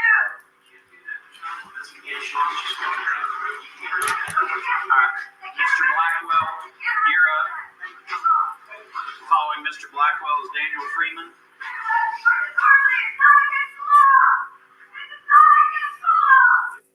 Yep, Timmy O'Hare had me thrown in jail. And didn't I just say he was creating liability for the county? I think I just said that. And if it hadn't been for Scott Little immediately paying my bond and King Chow Chow and Waco Cop Watch for getting me out 2 days before that, I'd still be sitting there. Thanks, guys. And I want to say especially thanks to all the people who are wanting to remain anonymous, who helped me through PayPal, who helped me through Cash App. Cash App won't allow me to thank anybody personally, but I want to thank you personally.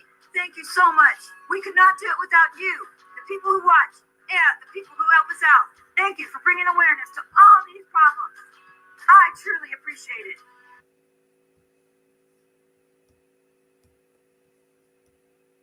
Please, I posted her in all the streams. Please subscribe to her channel.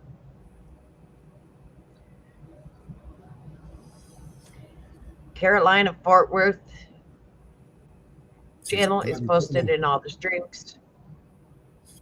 Bloody putting in some work, I'll tell you that. She's getting some work. She's putting some work in. Yes. Yes. As you all know, she was violently attacked by an officer in Fort Worth. And after her trial, right after her trial for it, he was terminated. We had that video on the other software. We could have just played it just to remind everybody. Yes. Let's I have it on my channel. play this video.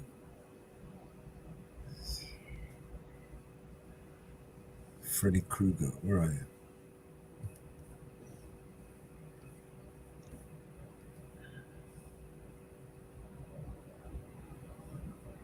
I have it on my shorts, I believe. It is in my channel.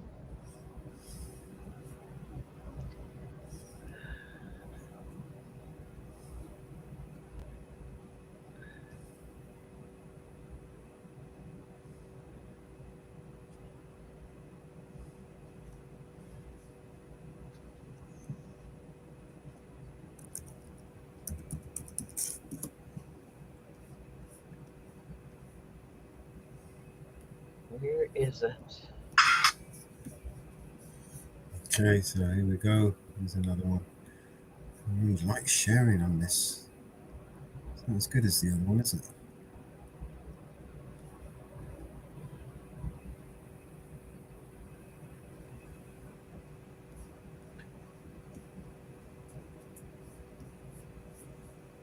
Hi, it's me, Carolina. And if you're new to the community, you might have missed that Officer Krueger actually attacked me and almost killed me just for filming. Here's the gist of it right here. I was knocked unconscious for 2 hours. I had a broken eye socket, 2 black eyes. My arm was ripped out of its socket and had to be popped back in. I also had stitches all over my face and was sore for months. All this from filming.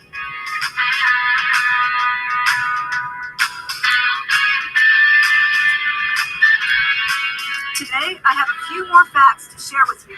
An update. This is Phil Swords. He's the district attorney of Tarrant County.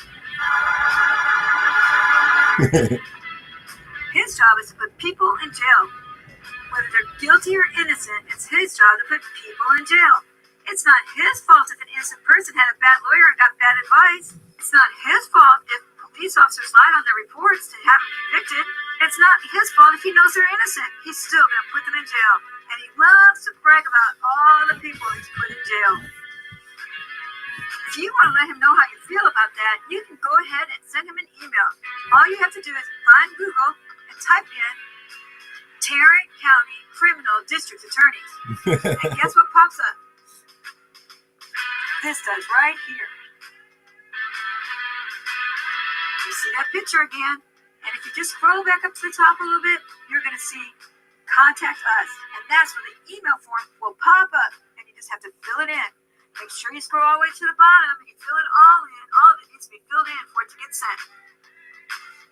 And make sure you type that you aren't a robot. If at the end of this video you're mad about me having to face all this malicious prosecution, you should send him an email. Phil Soares hired a bunch of assistant district attorneys to help him put people in jail. And what he does is he looks at the case that comes across his desk and decides what person would be best to put somebody in jail. For me, he chose Lloyd Wetchell. Lloyd Wetchell is his second in command, and he makes a lot of money working for the district attorney's office. Uh-oh, there's Phil Soares with more information about me. Now, you would have thought that these two guys went to law school. Hopefully they weren't just drinking beer and chasing girls. Hopefully they learned how to put people in jail at college. It's pretty simple how you do that. Find which law they broke and find the elements of the law. And they have to have done both elements in order for you to convict them and put them in jail. Let's look at the false reporting first, shall we? A lot of trolls and a lot of other people are saying, why would you say something like that? What, I can't joke? Well, here's why. Many times police officers will say, hey, I didn't like what you put up on your channel because you didn't get the story right. Well, I didn't get the story right because the officers totally ignored me. I can understand them not wanting to engage, but they totally ignore me. So I have to figure things out myself by looking at the clues around me without their help because they totally ignore me. Sometimes if I can get them to say one thing to me, then they'll tell me everything. That's what I try to do with these two ladies. That's why I yell fire, fire, fire, to get their attention and to try to get them to speak to me about what was going on. Right, fire, fire, fire, fire, fire. That's great community relations too. Now they didn't even stop to take a report. They didn't call the fire department. They weren't scared, nothing like that. So this is going to get totally thrown out because I didn't file a report with the cops. And the district attorney should know that, but he's going to look stupid for trying to put this on me. That's malicious prosecution, for sure. Because he should know, with that kind of law degree, that he can't do this to me. I didn't satisfy the elements. And anybody can be accused and convicted of false reporting. And the one person that should be accused of false reporting should be Matthew Kruger. Because he wrote in his affidavit that I falsely reported when I didn't. So he's a liar here. If you think they should prosecute Matthew Kruger for false reporting, you should write an email to the district attorney.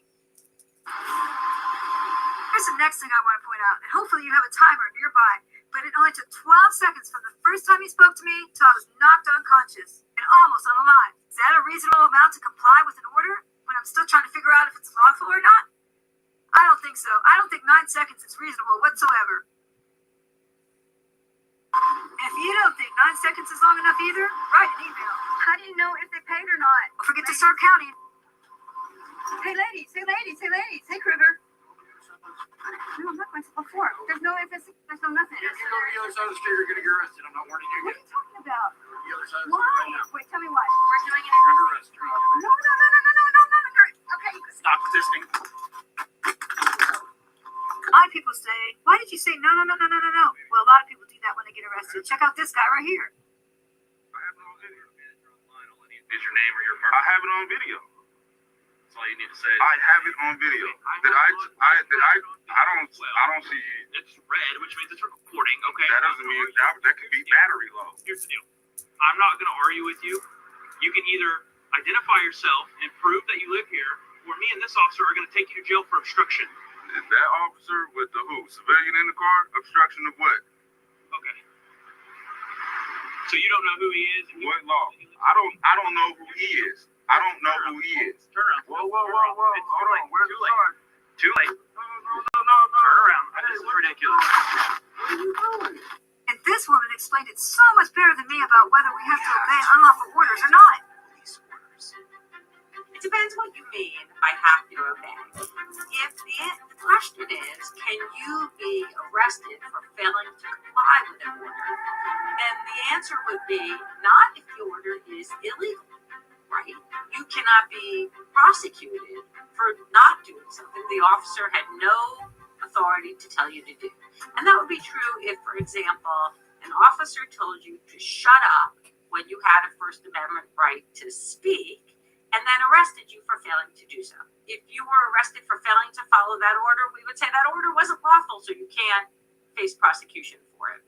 And in fact, you might be able to sue the officer, at least under some conditions, for retaliating against you or for interfering with your First Amendment activity. So in that case, did you have an obligation to comply? No. We could say in the sense that you cannot be prosecuted for failing to do so, and in the sense that you might have a remedy for him issuing that order is not lawful. And if he had used force against you, then that force would also be illegal. Look at this crime scene they're supposedly investigating. Where's the tape? Where's the cones? Why, when I was wandering around this whole area for 30 minutes, why did nobody else tell me to get out of the crime scene? Even the ladies I slowly followed up. They didn't tell me to get out of the crime scene. And why did Kruger come out of his vehicle to come and interrupt me? I didn't go to his vehicle to interrupt him on what he was doing on his computer. He came out to interrupt me. Therefore, I thought his order was unlawful and wanted more clarification on it. 12 seconds was not enough time for me to get that clarification. I violated my rights and he used force on me and almost made me unalive. Oh, here's the next section I want to show you. And this is the best footage that I ever got. I don't know how I found this, but I did. This concerns the resisting arrest. For resisting arrest, one must have force on the officer. I must have put force on him. How can I put force on him when I put my arm around my back to take the arrest and turn my back to him? How do I put force on him? Let me show you the clip that's the best that shows this. There I go, putting my arm behind my back and turning backwards so he can cuff me. But then he starts to rock me back and forth. And it happened so fast that one of the ladies didn't even see it. And there's where my arm gets pulled out of socket, right there. The main thing they have to prove in order to get me on resistance is that I used force against the officer. Show me where I did that. Watch me put my arm behind my back to take the arrest.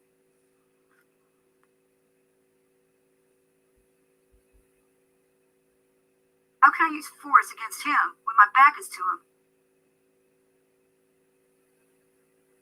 He also claimed that he used an arm bar takedown and laid me prone on the ground. Right. He tried to unalive me.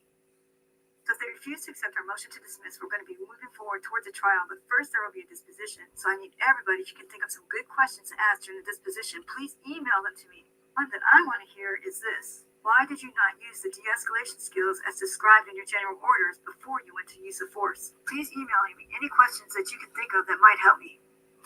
Here's another good question. I Can may you have a describe few. her use of force against you?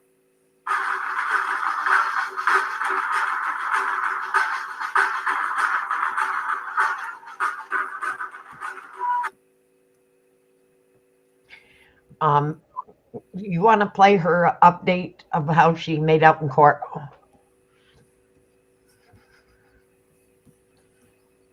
Because the court was final. They finally did her court.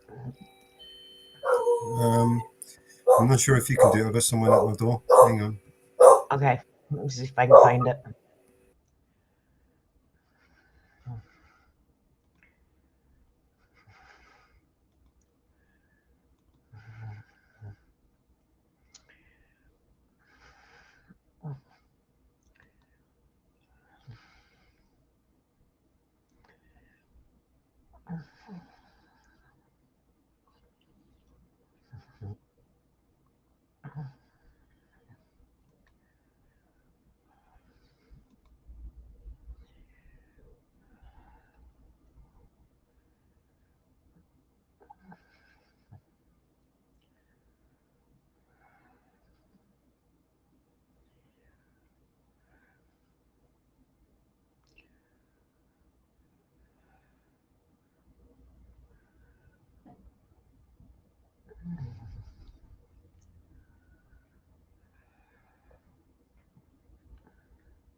Let me see if I can find it real quick. I'm just going to play a quick song while you look for that one there.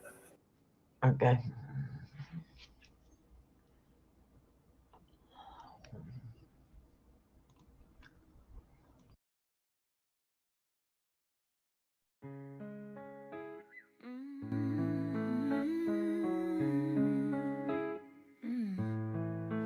Darling, you send me.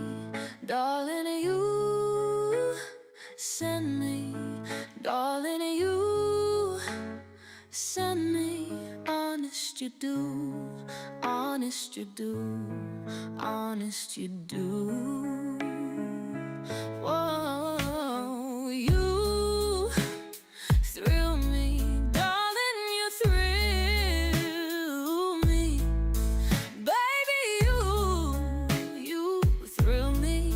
Honest you do, honest you do.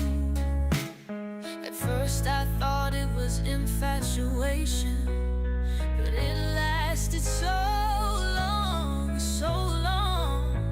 Now I find myself wanting, I want you, marry me, take me home.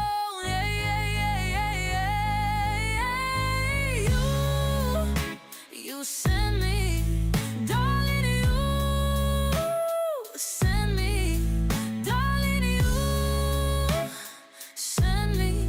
Honest you do, honest you know you did, you know you did, you know you do. No, send me.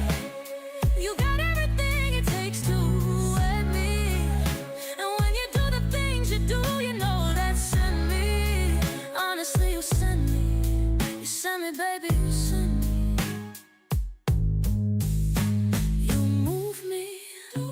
You groove me. Ooh, you send me. Yes, yes, yes. Thank you to send me. Guess I'm a sinner. Make me longer. I just can't stand any. It thrill me, kill me. Ooh, send me, baby. Pretty baby. Ooh, yeah.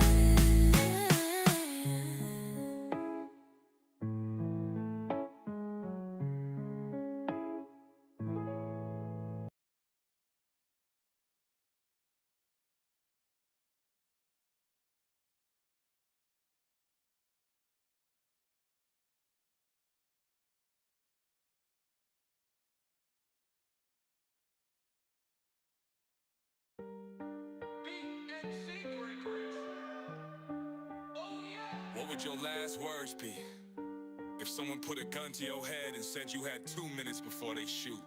Here are mine. Wish I can go and revisit the evil I did through the course of my life. Wish I could go back in time, take the wrongs that I did and reverse them to right. Wish I could take all the pain, the hurt, the struggle and keep them inside. Damn. Wish I could say that I'm sorry to people I broke here before that I die. Wish I can go back in time to my father, I didn't really mean it. Wish I can go tell my mom that I loved her and all of this money I got, I don't need it. Wish I could go to the church and I talk the Lord in an effort to conquer my demons. I'm begging and pleading, I'm down on my knees and he's ready to shoot and I'm practically bleeding. So this is my destiny, I finna get death to the G. Somebody please help me, yeah. These are my last words. It's mellows. Wish I can go back in time and revisit myself just to make me believe. I had these goals and these dreams in my mind that were mine that I'll never achieve. All of these gifts and these talents were given by God, I was blessed to receive. I was too busy worried about bitches and money and all of this shit that you people would think needed help with depression. All of my passive aggressions, I should've confessed them. I learned my lesson, I didn't get nothing but sadness that fucked over all of my blessings. Fucking perfection. I should've walked on my own and I traveled the common direction. Just to be trending. Just to be trending. Wish I would've not held back. Wish I would've not felt bad. Wish I would've hugged my dad. Wish I would've fucked that bitch when I had that chance. Wish I would've sold my soul just to get fame and all. Should've played basketball. My God was masterful. Wish I would've never put my time into those people who never tried to give it to me back. Wish I would've never put my heart into a woman that would break it then allow it just to have a second chance. Wish I would've let him see what I was really dealing with instead of trying to hide it on a motherfucking track. I blow a milli just to prove that I'm a legend in the making, just to show him what it looks like when I get it right back. These are my last words.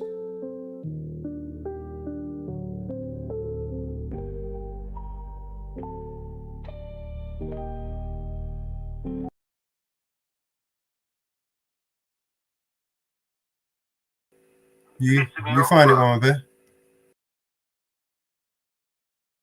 No, I can't.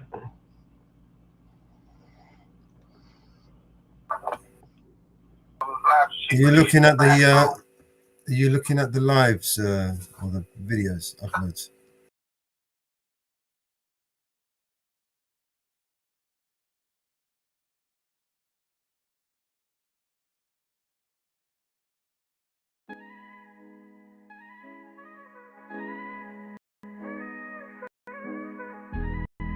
Yeah. Born under siege, a place where you can't leave. Smoke's in the air, so it makes it hard to breathe. I need my family, protect them from the disease. I went to chase my dreams, hoping that they rescue me. Made it out the maze, God's been blessing me. First time in LA, got Gaza next to me. It's in my heart, it's in my veins. I've been smiling at the pain. The bombs lit up the night sky and turned them into day. It's hard to come up with the right rhymes. I don't know what to say. I start to cry when I write mine. It happens every day. A lot of death in my lifetime. All I do is pray. This is my story from the sideline. This life is not a game. I wanna call my mama. I hope she charged her phone. Hope my brother's not alone. Hope that one day they'll be grown. This is genocide, but this time it is televised. Don't believe all that you see, cause they'll be telling lies. I count my blessings, not the problems. From the bottom where the robbers acting violent, killing toddlers, bombing us with helicopters.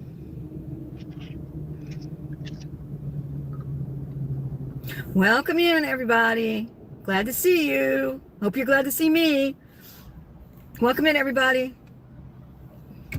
Welcome in. Welcome in. Hello, everybody. Welcome in. Hello, everybody. Oh my gosh. Hello. Hello, hello, hello, hello. Hello, everybody. Hello, Claudette, Dubwubs, David Murphy. Everybody. Let's see who else is in here. Let's all TVO. Richard, Dan, everybody. This is the first time I'm using YouTube since I got out of jail. Hello, everybody. Hello, Dubwubs. Hello. Hello. Special thanks to David Murphy. Special thanks to King Chow Chow. Special thanks to everybody who helped with my commissary and who's helping with my other stuff. J. Kansas Cop Watch. Hello. So right now we're in the middle of Manuel Mata's trial. So we're just waiting for that to get started back. I'm just glad to be back. I'm doing okay, DJ Plast. Just going live to let everybody know what's up. Dubwubs and Claudette and everybody. Chow chow! Chow chow. Thank you, everybody who helped with my commissary. It helped me so much because they kept moving me from floor to floor. Here in Fort Worth. Hey, OG Pallone.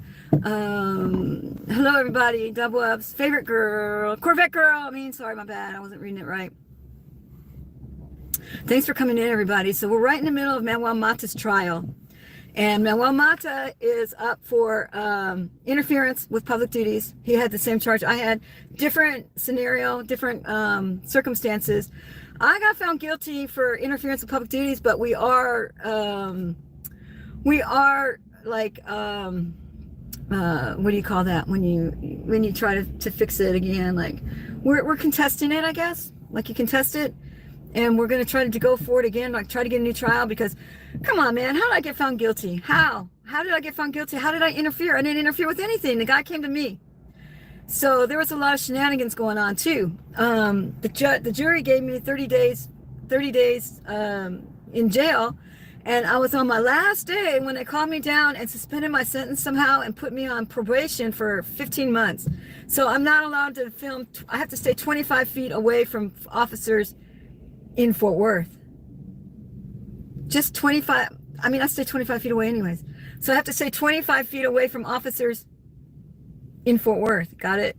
So anyways, right now we're in the middle of a trial for Manuel Mata. He's got CJ Grisham as a defense attorney, and the CJ's doing an awesome blasting job. There were some points in the trial that I had to go like this, because I was going to laugh so hard at some of the things that CJ did, because he's really making that jury think hard. I think I lost because I had a plant on my jury. I don't know. I can't even say why I lost. It's just sometimes it's just a roll of the dice, because you never know what's going to happen.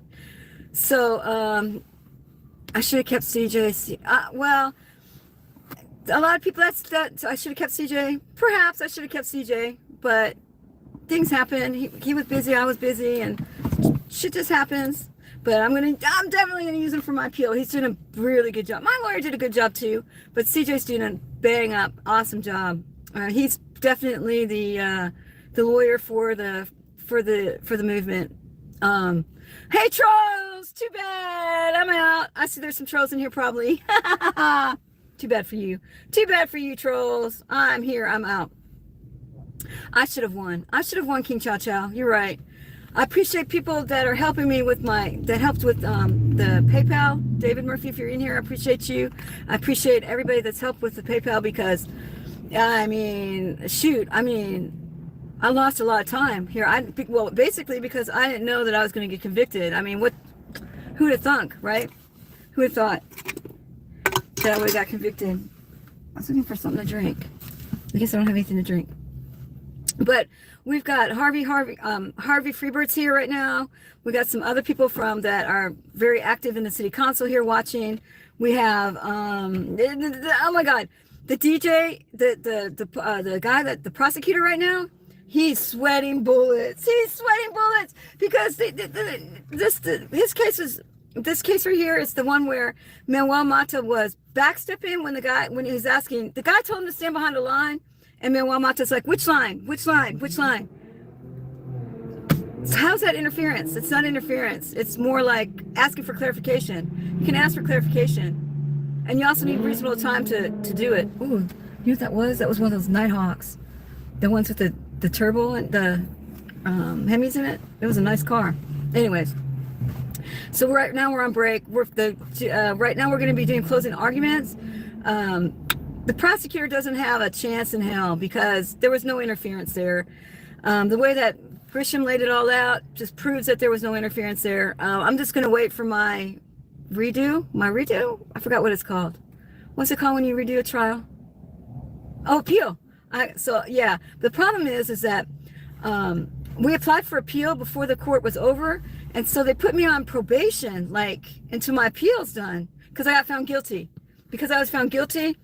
Instead of putting me in jail until my appeal comes up, I'm on probation until my appeal comes, not probation. I'm on pretrial. So I don't have an ankle monitor or anything like that. I'm on pretrial probation because, I appealed. That's what I'm on. So for 15 months. So we'll see what happens with that. So everybody's in here. King Chow Chow, double ups. So right now, this is my first time posting anything since I got out of jail. But Manuel Mata's got this. Like I said, CJ Grisham's doing a bang-up job. I mean, he's... Let's see if I can remember some of the things that were so funny. Oh, yeah. Okay. So I don't know if you remember the video where Manuel Mata got in trouble. I was with him, and we were watching a field sobriety test, right? And Manuel Mata wasn't doing any talking. He was just sort of standing there, but filming. And neither of us were really, until they came up to us and started talking to us. But the guy wrote in his report, on his sworn affidavit, that we were yelling the whole time. We walked up yelling. And that's what was interfering. And so CJ asked the guy, well, how come you arrested the Mexican guy instead of the white female? In other words, why did they just arrest Manuel and not me too? Like, if we were interfering and yelling at you guys, if they both were, like what you wrote in your affidavit, why did you only arrest Manuel? And the guy didn't really have an answer for that. The cop didn't have an answer for that. And then CJ did you're not going to believe what CJ did. Okay, so Manuel Mata the reason why he got arrested was Manuel Mata was looking in the window of the squad car on the driver's side. I was on the passenger side, right? I guess he didn't see me on this passenger side, but he saw Manuel Mata on his driver's side. So he opened the door and he told Manuel, he said, Manuel, I'm about to enter some information into my screen. You need to step back behind that line. And Manuel Mata's like, shh, shh. And then he says, step back behind the line. And Manuel Mata's like, which line? What line? Tell me which line it is. Tell me which line it is. Tell me which line is it? And, then we all know what happens from there, that Manuel was backstepping, trying to find the line he was supposed to stand behind. That's when the cop tackled him and arrested him for interference. So CJ got the guy on the stand, the officer, to say speech is not interference, all right? And he also got the officer to say, well, somebody holding a camera, that's not a very dangerous thing either, is it? And the officer's like, no. So CJ got an index card, like just like a little square index card, right? Like a little square like this. And he took a marker and he made it look like a cell phone. He put little round dots on it, right? And he goes, okay, so he goes all the way back to the back of the courtroom behind the audience, and he has his cell phone up. He's holding the card with his cell phone, and he goes, officer, tell me when this cell phone interferes with your testimony, okay? So CJ walks from behind everybody, from behind the audience, right? And he walks up. He's walking up. He goes, now tell me when I'm going to be interfering with your testimony. And he walks all the way up to the officer, all the way up with his cell phone that he drew on the card. Am I interfering with you now? And the officer's like, no. Oh, that was so good. It was so good. That was really good. But, you know, it's not, a lot of people go through this, look at us, and they think, a lot of people have no idea, like, I don't think that the prosecutor on my case even looked at the video beforehand, but, you know, things could have been done different. Things could have been done the same. I mean, for my case, but I'm appealing it, so it doesn't matter. And plus, you know, some things were done wrong, some things were done right. I don't know. I don't know about mine, but all I know about Manuel Matos is that he's got it. I mean, I'm holding it in so bad because I want to do this so bad over to the prosecutor. I just want to do this so bad. I just want the prosecutor to look at me so I can go like this. Loser, so bad. I'm just dying. I just want to go, loser, prosecutor. So, let me see some of these questions. Appeals are for procedures being done wrong. Appeals are for procedures. Yeah, there's some. Okay, one of the things that was done wrong was this. The jury gave me 30 days in jail, right? There were 3-for-1s. They didn't realize that I was getting 3-for-1s inside the jail. I'd already spent 2 in jail when I got hurt, right? And 1 in jail overnight during the trial. So that was already 9 days, right? So I only had to serve like 7 more to equal 30 days, right? So I got out on almost midnight on Monday, all right? So I only had 1 more day of jail to do, actually, right? But they pulled me out of jail. All of a sudden, I get a knock on my door in the cell, and they're like, you got to go down to court. I'm like, I already got my sentence. I'm here. I'm doing my time. What's up? They pulled me down there, and the judge changed the verdict of the jury, because I opted for a jury. I opted for a jury to find out if I was guilty or not, right? I didn't testify on the stand, because if I had testified on the stand, then probation would have brought into it. So even though we appealed, my probation, what I'm really on probation for, is not because I'm waiting for an appeal. I'm on probation for where the jury found me guilty, and the judge changed the sentence of the jury. That's where the appeal's coming in, because I only had 1 more day, and if I had been able to stay in jail for 1 more day, I wouldn't be on probation right now. And the reason why is because of the conditions they put. This is where the shenanigans come in, okay? Because I did not testify in my trial, the jury did not have the option of probation, because with probation comes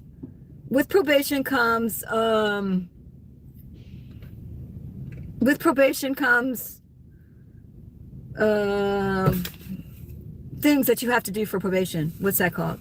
With probation comes like things I have to do while I'm on probation. So I didn't want conditions. There's conditions of probation. I didn't want conditions, because the judge said at the beginning of the trial that if he has some imposed probation, there's going to be some harsh conditions during my probation, right? The biggest thing is, the reason why they wanted me to go to jail is they don't want me to film anymore. But what they don't understand is that whenever we go to jail, it makes us madder, and so we film even more. Like, I'm going to start filming today again. I'm not waiting any time. I'm going to film today. However, what they did was, they realized that I would be out in one day because they didn't know I was getting 3 for 1 in the jail. They thought I was going to get a full 30 days. But they forgot that I'd been in jail when I first got arrested, right? And those counted for days too. So they wanted me to have conditions until my appeal went through. So these conditions that I have are that's where the appeal comes in, because they changed the verdict of what the jury gave me from jail time, 30 days in jail was my punishment, to probation. They can't change the jury's verdict, and we objected, we kept objecting. You can object all you want to in court, but when they put that gavel thing down, that's what it is. So they wanted to make sure that I had conditions until my appeal went through. That's how they worded it. But they changed the verdict of what the jury said that we were supposed to do, and I'm not going to be able to explain this ever again, but if they would have left me in for one day, I wouldn't have conditions, okay? I would have satisfied my 30 days that I needed from the jury, that they gave me 30 days jail time. By pulling me out before my sentence was over and switching it to probation wasn't fair, because that's why I didn't testify. If you testify, then probation's on the table as a punishment. And I didn't want probation because in case I lost, there'd be conditions. But the conditions, what they did, this is why I don't think they watched the videos. Because the conditions that I have, the biggest condition is all the same thing. I can't drink, big deal. I can't do drugs, darn, I can't do drugs. The biggest condition I have is I have to stay 25 feet away from police officers while I'm filming. I have to stay 25 feet away from police officers if I'm filming. Okay, I stay 25 feet away anyways. So I can stand 25 feet away and still yell and scream and holler, but it's still a condition of my thing. So that's where I'm appealing. That's how I can appeal. Oh, thank you so much. My PayPal link is not working. Okay, can someone put my PayPal in where it's working? I think the problem with the link is that instead of a semicolon, it has a double thing. It's supposed to be, instead of 2 little dots, it's supposed to be a dot and a comma, or the opposite way. That's why it's not working, but it's HTTPS, and I don't know if it's a semicolon or a colon. PayPal me / Carolyn Rodriguez 130. That's it. Cash App is CFW forever. But yeah, I'm needing help with my bills for sure, but that's neither here or there. But the thing is that I have a $750 fine. Oh, thank you. Okay, that's when it works. Thank you. Let's put that up. So I have a $750 fine that I'm trying to do, and court costs. They charge me for the court costs, which is like $275 more. So I have to come up with $1,000 for that. And then every time I go to probation, I have to pay $60, something like that. Every time I go, I have to pay $60 a month for that, for 15 months, which is bullshit because, anyways, that's where the appeal comes in. Because how can you change the verdict of the jury? You can't change the verdict of the jury. But they forced it. Like, he put his hammer down and said, that's it. You are out of jail now, and you have to satisfy 15 months of probation. So that's where we're appealing. That's the point of appeal. That's the point of appeal. How they can't change the jury's verdict, but they did. I mean, when they say that's it, what do? Jump up and down and say, no, you can't do that. It's against the law to do that. You can't do anything. They do what they want. That's why it's called a kangaroo court, guys. Boing, boing, boing. They changed the verdict. Now, do you think the jury would be happy that their verdict got changed? If I was on a jury, I'd be really pissed off because it took them 2 hours to decide what my punishment was. Oh, thank you for the super chats. Appreciate it. Appreciate you all for super chats and everything. I appreciate that. Public defender. It's a kangaroo court. They did what they wanted to all along. Is exactly right. Plus, I got all those days in jail. So, but it's like he suspended my sentence. Like, I can't even explain it to you. But that's what the basis is for the appeal, because they changed the verdict of the jury. That's the That's why I want a new trial, because also we had to pick the jury twice, because the first trial wasn't, the first time the jury was tainted because I can't tell you why. It's just because I can't tell you why the first one was tainted, but they already had found something wrong with the first jury, and we had to choose a second jury. Because I don't even know. I don't even know what was wrong. Like, did they have plants in it? I don't know.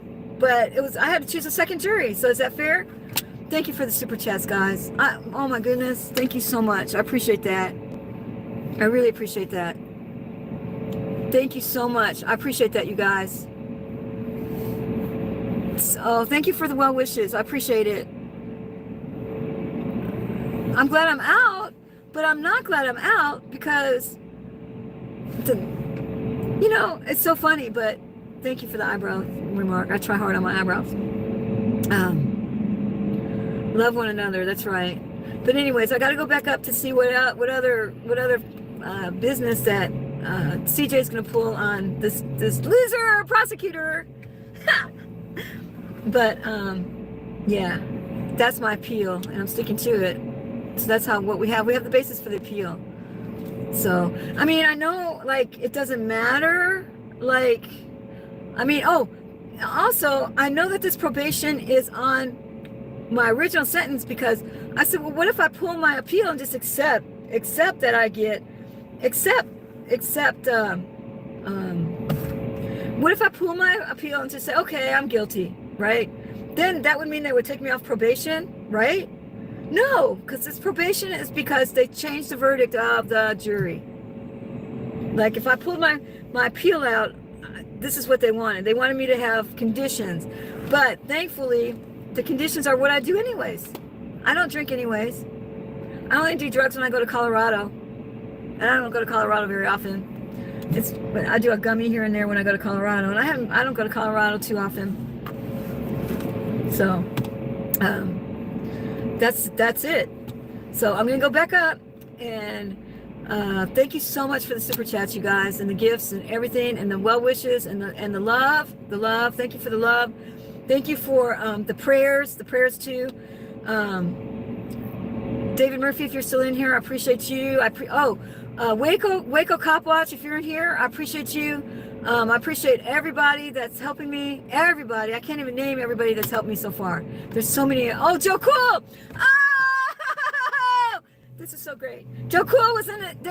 This is another thing too. They were really, really bad in the first trial, because Joe Cool was there to support me in person. Joe Cool. You know who I mean by Joe Cool. And Harvey Freebird was there to support me in person. And BZ Watchdog was there to support me in person. And several subscribers were there to support me in person. And they were looking for a way to arrest our First Amendment auditors. They were looking for a way. So they were looking, like, they forgot that I was in the room, and they were over at the prosecutor's table trying to figure out how to get Joe Cool, how to get Harvey Freebird, how to get Manuel Mata for being in the courtroom, just for being in the courtroom. So they're trying to figure out a way to get them for disorderly or something, and they weren't doing anything because they made a mistake. They had like a meeting, and they left me, plus the jury, plus the audience in the room, and the judge and the prosecutors and the defense attorneys all went to the back. And there was this guy sitting in the front row who went up to the judge and said, Judge, these First Amendment auditors over here were talking while you were in the back. And so they weren't, because I had a bodyguard. Officer Isaacs was my bodyguard. So if that would have happened, Officer Isaacs would have said no, and he would have kicked them out if they were doing that, but they weren't. But that little snitch in the front row, oh, Judge, these First Amendment auditors in here, they were talking among themselves. I was like, oh my God.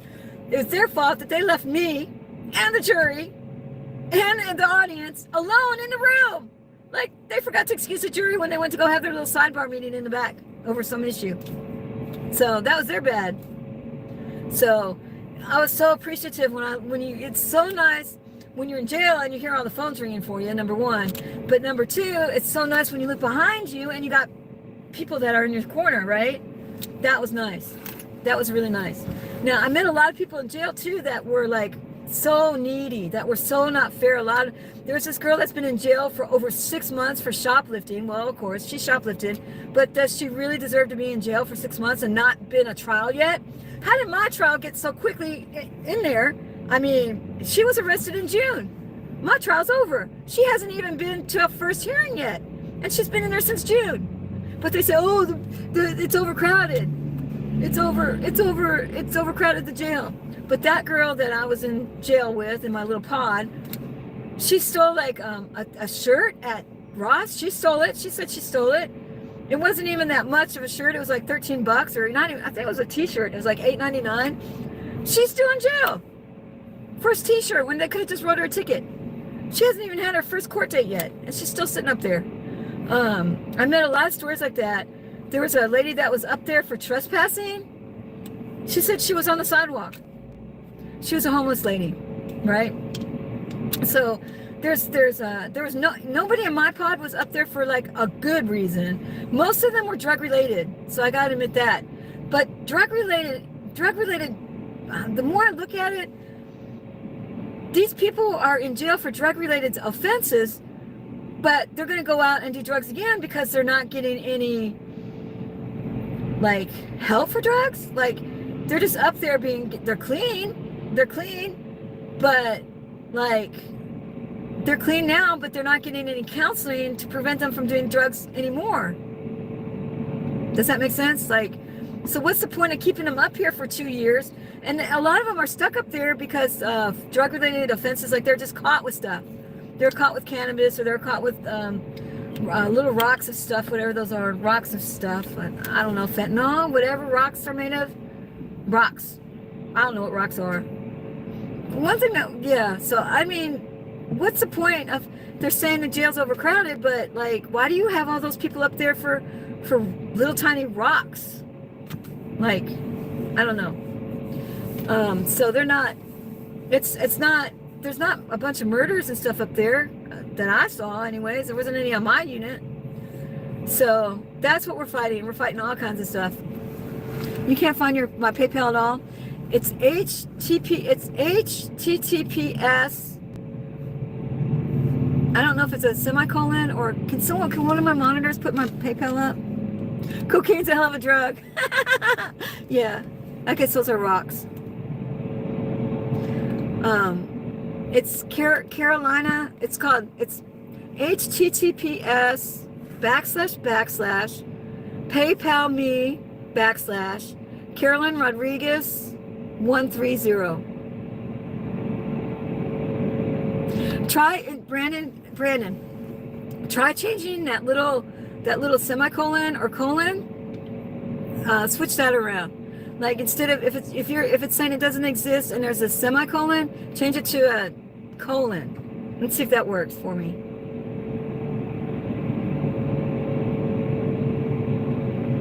Oh, I see you, listener. I see you. Lucky 69. That's who Lucky 69 is. Does that make sense, Brandon Mitchell? Appreciate you. Brandon Mitchell has a badass page too. You guys got to go see Brandon Mitchell's page. How's the pup king? Oh, the little puppy.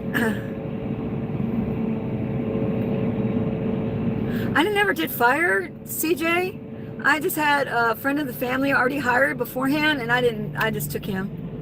I didn't think it was going to be a big deal, but CJ didn't get fired. CJ, I already had somebody hired beforehand, so it was too late. And CJ's a hell of a, oh my God, he is kicking ass in there right now, for sure. So it's not like I fired him. CJ's a really, really good lawyer. Harvey Freebird seems to think differently. Harvey Freebird, I didn't fire him. I'm going to fire Harvey Freebird. So, yeah.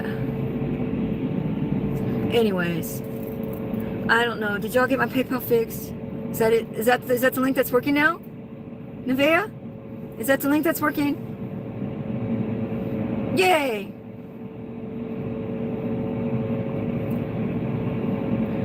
Cedar Hills cop in jail for trying to have sex with a prisoner. Woo.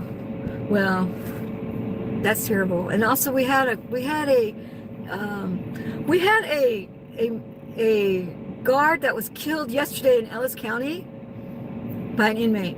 But what's coming out now is that this guy had been in solitaire for a long time. And if you go to solitaire imprisonment just for 3 days, you start to lose your mind. So I'm sorry the guard lost his life to an inmate, but we got to be a little bit more careful on how we treat these inmates. Solitary confinement is like brutal. It's worse than any kind of other kind of punishment. But solitary confinement is proven that it can really hurt somebody. Oh, Waco, how are you doing, Waco Cop Watch? Thank you for helping me with the commissary, Waco Cop Watch. I appreciate that. They kept moving me from floor to floor, and the commissary doesn't go with you here. When you move they moved me like so many times. They kept moving me. I don't know why. I thought I was going to get Sandra blanded, honestly. I really thought I was going to get Sandra blanded because they kept moving me.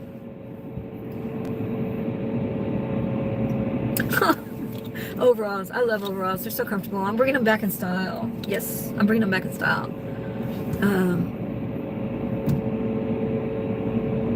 But anyways, the girls that are in jail, you'd think that they were nice. Like all the inmates were super nice. There was a couple guards that were really bad. Some of the guards were bad. Some of the guards in the jail are bad. But then again, you got to think about their predicament too. It's like they make these guards work 12-hour shifts 6 days a week. Now, what kind of life do you have? You're working 6 days a week, 12-hour shifts. Who's in jail? Who's really in jail? So, maybe I'm going to put some efforts towards a new sheriff on the next go around. I might put an effort on that because they also don't allow you to have hair bands, like these little hair bands they don't allow you to have those. You have to make your own. So I had to make my own ponytail holder out of my underwear elastic. Things you learn in jail, right? To make a ponytail holder, you make it out of the underwear that they give you. So, and how do you do that? You have to take your underwear and find a sharp object in your room, in your cell, and cut it so that you can get the piece of elastic, tie it end to end, and put it in your hair. They don't allow that. They don't allow. Oh, they also give us like tablets that you can order your movies and stuff from, but they don't work. So every pod has this big wall where your tablets are, but they don't charge. Like they spent all that money on tablets for the prisoners, and they did that to make them quiet and shut up and don't fight. Because if you have a tablet and you're looking at your tablet with a movie or a TV show on it or email, that keeps you satisfied and quiet and not fighting. But the thing is that who sold them the tablets? Who got the commission for that? Who's getting money right now for when they break? There's a kickback somewhere because they don't work. None of the tablets work. So what's the point of you having a tablet if they don't work? But anyways, I got to get back up to the trial. I missed the first 15 minutes. I got to go back up now.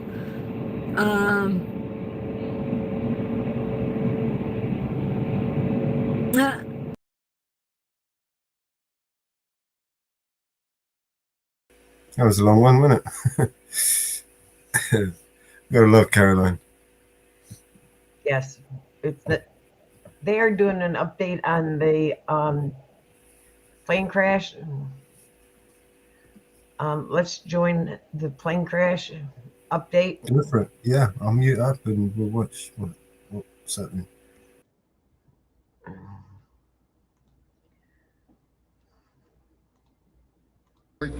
Guard, the Maryland State Police, the Virginia Department of Emergency Management, and the Virginia State Police. And I'd like to thank all of them for being here as well. We are here at Reagan National Airport with our Unified Command Team, and we will provide an update on where recovery efforts stand. We'll also give more information about the cadence of updates from Unified Command going forward. I'm joined today by Terry Lyric from the Metropolitan Washington Airports Authority and the other members of the Unified Command Team. As we continue to learn more about the victims, we are sharing our prayers and condolences with the families of the loved ones and those who were lost in this tragedy. And I want to thank again our response teams for their heroic efforts over the past 30 or so hours, including the team on this site, as well as the teams that are supporting the families. This is heartbreaking work. The National Transportation Safety Board is leading the investigation into what happened, and they will be providing updates later this afternoon. We will not be talking about the investigation in this conference. So Terry Lyric from the Metropolitan Washington Airports Authority will now provide an update on airport operations, and then I will update you on the activities since our last briefing and the activities over the next operational period. Thank you, Chief. Again, my name is Terry Lyric. I'm the Vice President Airport Manager of Reagan National Airport. Just kind of wanted to give an update on where we stand. As we know, the airport is open and operating. We are in a reduced capacity and a reduced arrival rate due to the proximity of the recovery site. We do have 2 of our 3 runways that are closed. So, as always, we do want to encourage passengers to reach out to their airlines for any potential flight delays. Typically, a full schedule here at National Airport would encompass about 800 flights a day using those 3 runways. We've had several, obviously, cancellations yesterday. Airlines are resuming as much as possible normal operations. I think we have about 100 flights or so canceled today. I do want to just recognize a lot of the airport teams who work behind the scenes, and we are here to support and coordinate with the ongoing recovery efforts, as well as working with NTSB in their investigation. With that, I'll just turn over my remarks to the next speaker. Thank you. Thank you.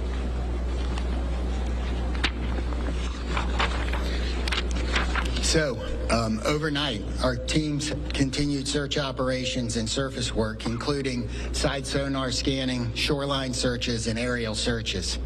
Also, 2 Coast Guard cutters have arrived on station, and you may be able to see them out there on the water.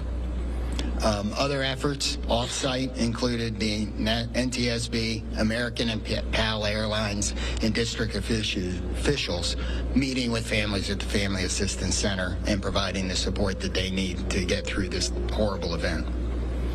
We've identified we have recovered 41 sets of remains, and 28 of those victims have been positively identified. And as of 6 a.m. this morning, next of kin notifications have been made to 18 families.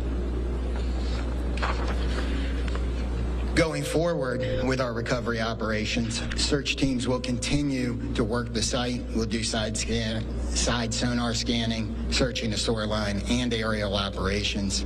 Our dive teams are working in targeted areas, and additional Coast Guard assets will arrive this afternoon. The salvage crews have begun to arrive on the scene, and they're assessing the work that's going to be needed to recover the aircraft from the water. We expect those operations to begin no later than tomorrow afternoon. The teams are also working the shoreline down the river, as we do expect some debris to be dragged by the current. And if members of the public believe they have information or have discovered potential wreckage, we're asking you not to touch it and to call 911, and we will send somebody out to get it. Supporting the response team. This has been a tough response for a lot of our people. We've had over 300 responders operating at one time, and I think we've got about 500 people that have worked through the site. So the Unified Command has activated peer support for its first responders to make sure that everybody has somebody that can help us get through this. And the outpouring of support, people like the World Central Kitchens Relief Team and many of the local restaurants, the restaurants here at the airport, have supported the people working, making sure they have food so they don't have to stop. And I want to thank the rest of the community for their outpouring of support and the messages that they have given to the firefighters, police officers, military officials, and everybody else that's working. If you want to help, the Greater Washington Community Foundation has a relief fund. You can donate at the link above. We also be careful. Avoid your fundraising scams.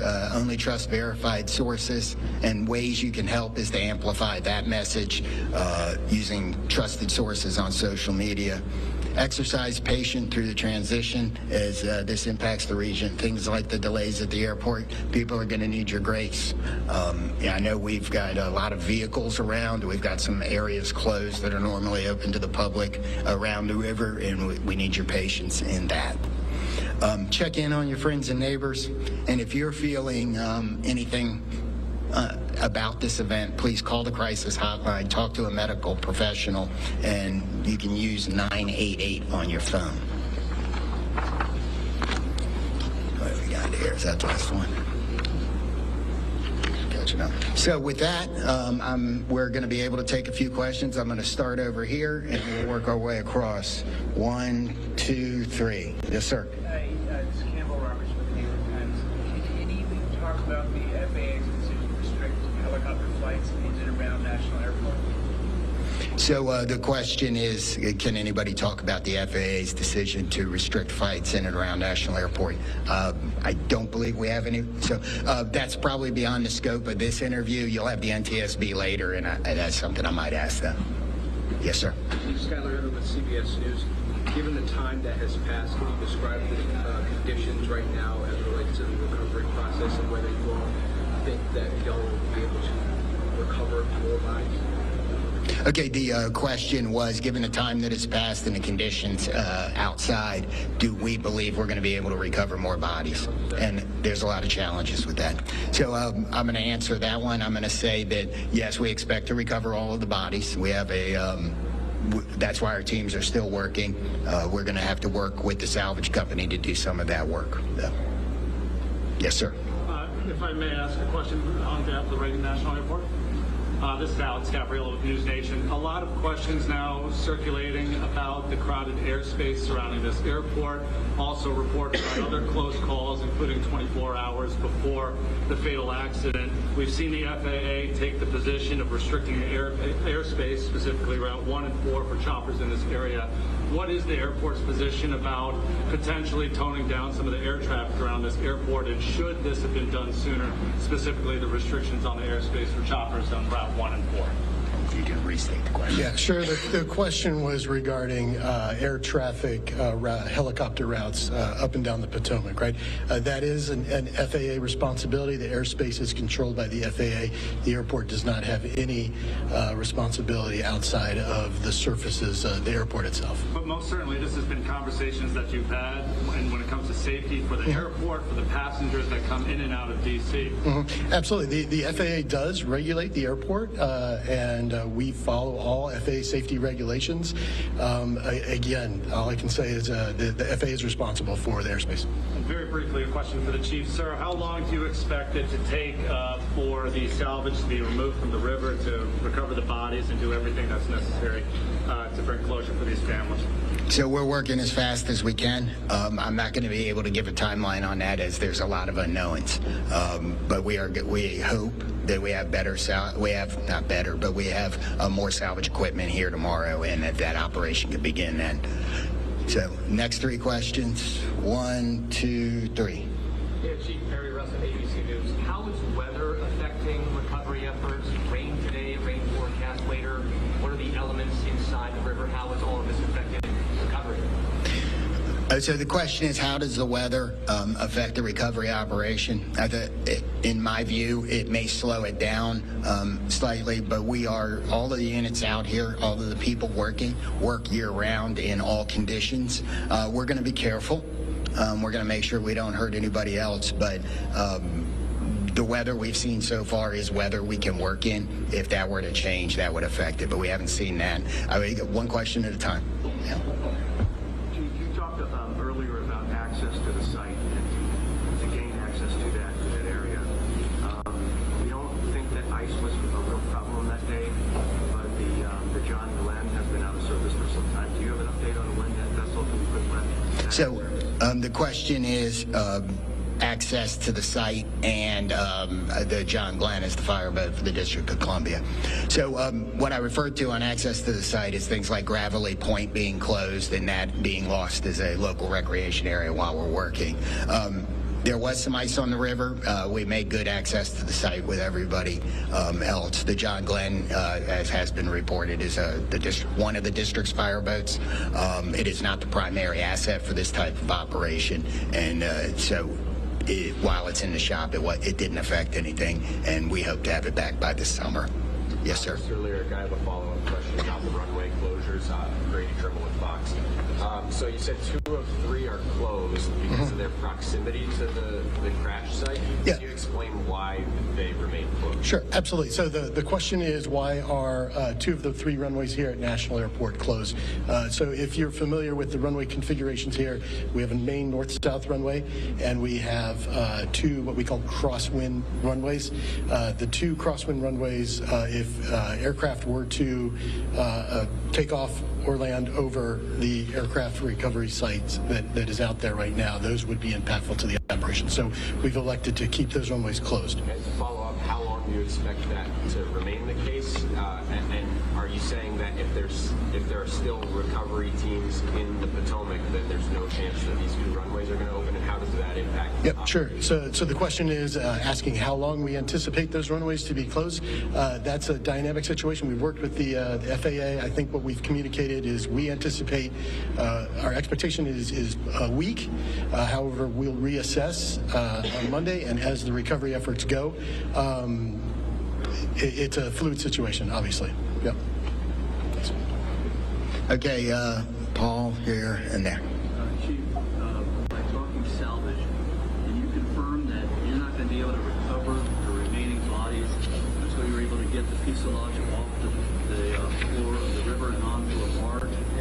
And then my follow-up to that is, are you making an effort today to get into the helicopter and recover those 2 bodies? So, the question is, do we believe we have to lift the aircraft out of the water in order to finish and find the rest of the remains? And the second part of the question was, are we focused on the helicopter today? And the answer to the first question is yes. I believe for us to recover the rest of the remains that we are going to need to get the fuselage out of the water. The second part of the question is yes, a lot of our operations, not all of them, but a lot of our operations today are focused on the helicopter. Yes, ma'am. Yeah, this question is for Mr. Miller. Home about Fox 5 BC. Can you confirm sufficient staffing moving forward in the tower? I don't know if that's in your scope or if that's... It's not. So the question was regarding staffing in the air traffic control tower. That's outside my scope of responsibility. Chief Donnelly, can you talk a little bit about the toll this is taken on your teams, and specifically how many people still remain? I know on day 1 there were upwards of 300 mutual aid. Who's still out there? So, you know, this is an incident where even if it doesn't affect you right now, it's probably going to affect you later. It'll be something that you think about. So in emergency services across the board, we have support teams. The National Capital Region, all of the departments do. So they've been activated. The International Association of Firefighters regional peer support team has been activated to help support. And the incident management team, as they rotate responders through the scene, are making sure that there are opportunities for them to get the assistance they need. I'm going to ask the Virginia State Police to talk about the peer support he's doing a little bit. I'm First Sergeant Blank with the State Police in Virginia. We are working with our partners. MWA is leading the support for the effort for peer support, but I'm here in support of that effort, and we have several regional partners that are contributing to that, including mental health professionals who are on site from ANOVA and from from a nonprofit in the area that are providing support. The Virginia Law Enforcement Assistance Program is also planning to send support, and all of the most of the public safety agencies in the region are providing personnel to assist with that effort. Yes, ma'am. Marielle Cardone with DC News Now. I know that this is an unpleasant question for you, Chief, but we've been hearing reports from people that live along the river and potentially seeing functional remains coming up on shore. People are seeing this. Is that anything you're hearing? Or is that way of keeping people away from some of these shore? So we're not keeping anybody away from the shoreline for any of those reasons. If we've closed off an area like Gravelly Point here, it's because we have emergency access vehicles coming in and out, and we need the access to the river. We have received some 911 calls about either debris or remains. I don't know that we've actually found any remains. We've certainly picked up debris from those 911 calls. So we're going to do 3 more and go 1, 2, and 3 in the back. Yes, sir. Thanks, Chief. John Picousley from Channel 9 Australia. This is a question for Terry. Terry is Vice president and manager of this airport, what concerns have you had specifically about the congested airspace, and have you ever raised those directly with the FAA? So again, the United States airspace is the safest in the world. Safety is one of our top priorities, and we continue to ensure that the airport is safe for operations. To follow up on that, it wasn't safe in this instance. There have been near misses here before. You would have been made aware of those as manager of this airport. Have you raised concerns with the FAA about the congested airspace around Washington Airport? Yeah, I can say again, we work with the FAA. We're regulated by the FAA. We comply with all FAA safety regulations. But that doesn't answer the question. Yes, sir. Dave Shepard from Reuters. Can you talk about how much debris has been removed to Hangar 7? And at some point, will that operation be transitioned to a private company, NTSB? Will hire or will you guys actually solve? So that's an investigation question appropriate for NTSB this afternoon. We'll take two more. Yes, sir. Tom Resnick, Channel 7. I had a question for Terry as well. As far as the airport took a position against adding extra long-distance flights out of here, and one of the concerns was there's just too much already going on. Do you maintain those concerns because they're supposed to start in the next few months? Are you concerned about safety as those extra flights start? Yeah, thanks, Tom. So the question was regarding the additional slots to DCA. As you know, the slots are federally controlled, federally mandated, and we have to follow federal regulations. Are you still concerned about them? I mean, the airport authority was concerned at the time. Yes. Again, we have to follow the federal regulations on the slot controls. So, thanks. Okay, so Hi, Jim Stone, there. CGT. Here, one more question for you. You're talking about the FAA, Congress, federally mandated, et cetera. Where does the buck stop with this accident and ensuring that the next flight to take off from this runway is safe? So again, the question is really directed to the FAA and Congress, I believe. Yeah. One last question's right here. You have 41 victims recovered. Are you confident in the location of the others? Where are they? Are you confident that you know where they are? So I think we know where they are. We won't know until we're done. I mean, we're going to continue the search operation, but we've searched a large portion of this river, and we are right there. So, I didn't read. So the question, let me answer the question again, or let me restate the question, sorry. The question was, are we confident we know where the other remains are? And that it couples with the question about removing the aircraft. I believe that when we remove the aircraft, that will help us resolve this number. If it doesn't, we will continue the search. Okay. The fuselage out, you're going to put it on just reiterate that process, what that looks like. Removing it, putting it on a barge, is that right? So some of that isn't decided yet. We'll have to see what the salvage team is doing once they get all of their equipment here. So we may have more on that tomorrow, but so I don't know the exact process today. So thank you all for coming today. We hopefully we answered your questions. We are going to do this again tomorrow. I don't have the time yet, but we will push that out so we can provide the same type of update. Thank you.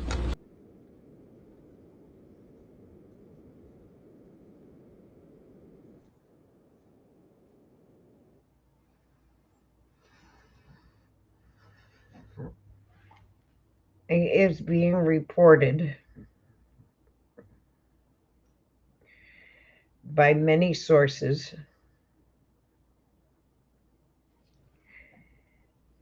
that a supervisor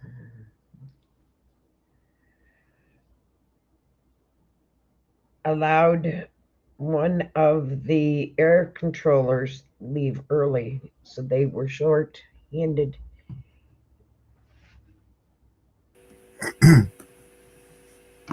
Air controllers. Yeah.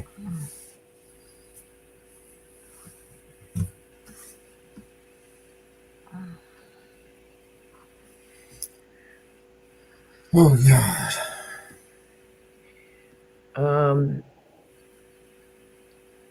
So it has been reported that many have said that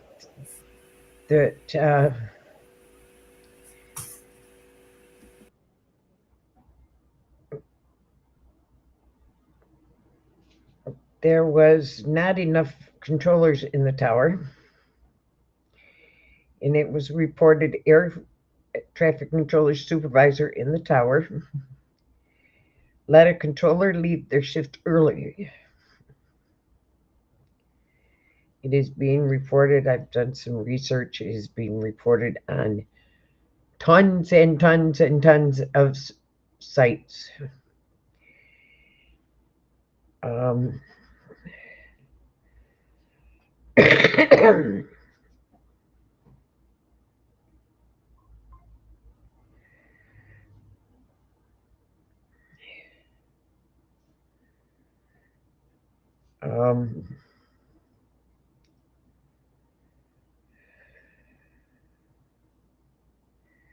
It is being reported on.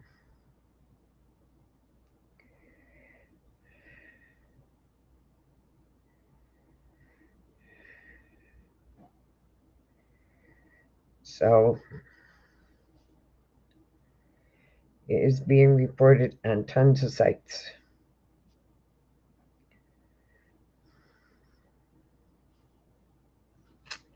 So that is quite interesting.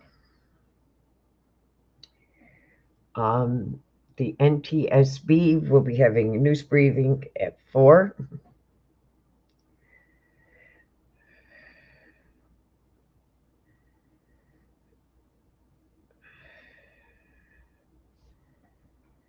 So that is interesting.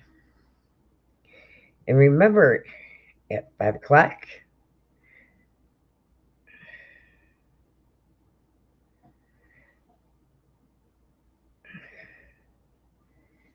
we will be having on BNC Records, the first live.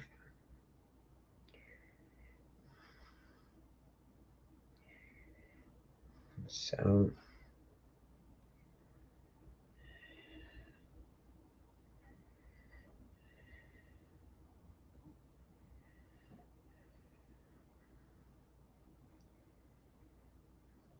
join us over on BNC Records.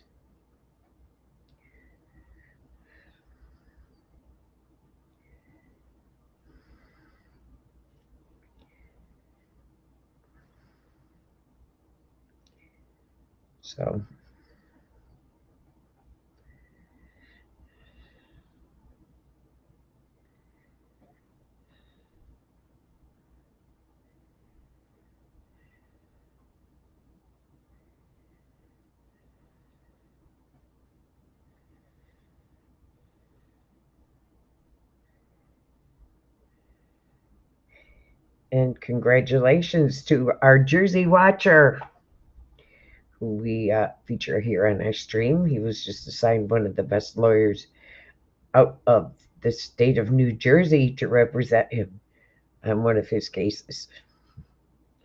So congratulations, Jersey Watcher.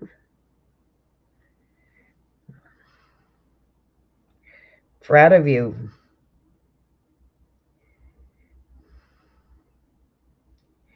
Very proud of you, Jersey Watcher, for getting a top lawyer.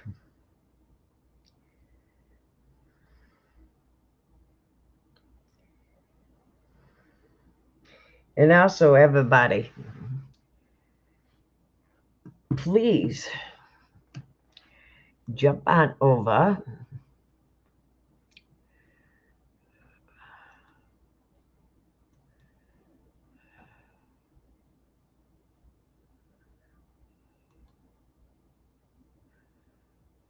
to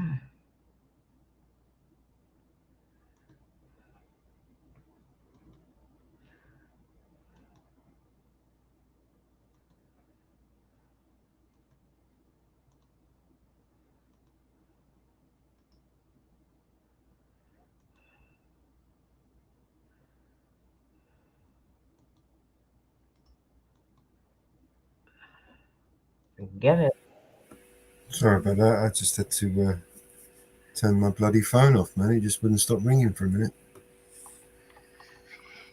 Join us on Facebook if you have it at Vigilante Media. join us over on Facebook. Is the link in the chat? I'm doing it right now. There you go.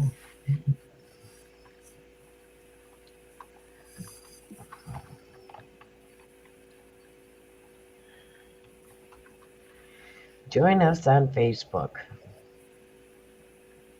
There's got to be a better link than that. I'll fix the link for that. Huh? What link did I just share? I don't think I shared Facebook. I shared a different link. It didn't hook.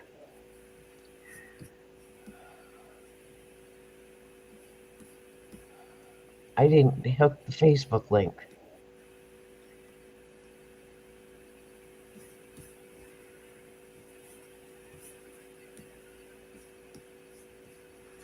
I didn't hook the Facebook link.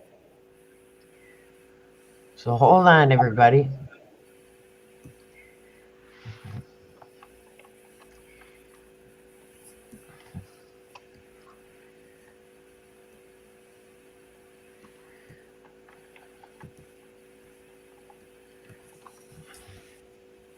I didn't share the Facebook link.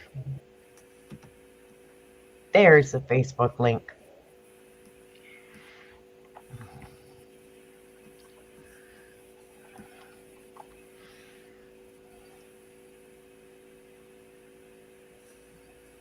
There you go. There's the Facebook link. Join us over on Facebook. Getting used to this new program. So join us over on Facebook. Be right back. So that we can go live over on Facebook as well. So join us over on Facebook.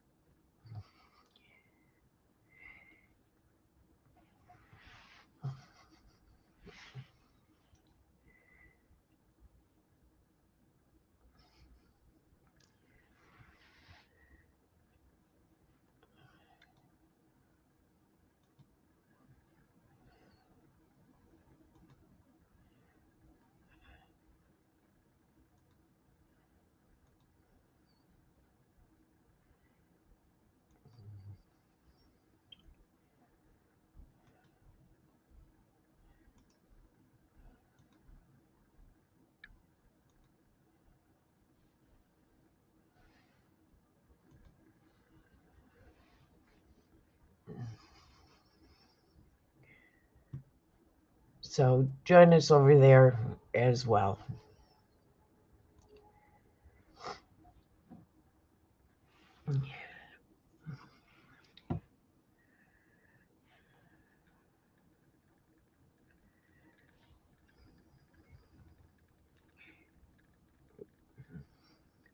We would love to meet you over there.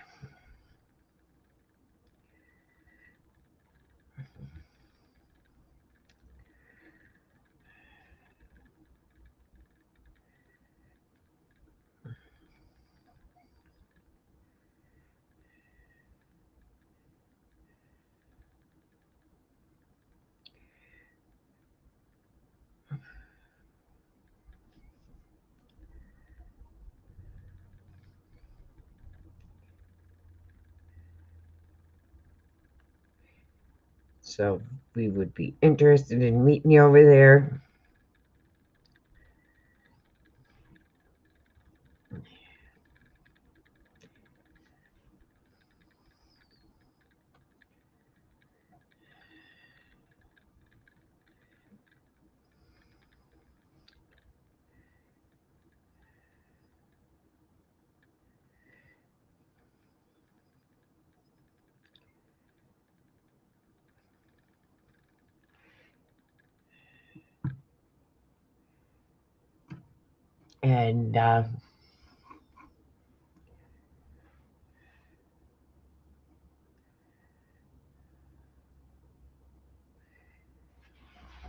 And we will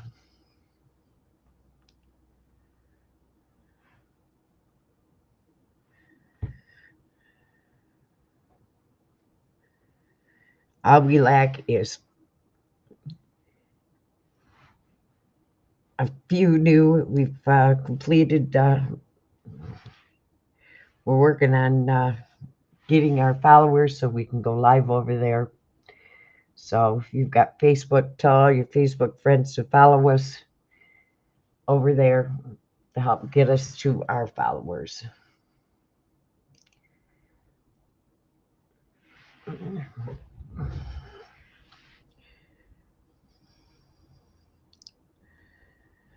Let's help us get there.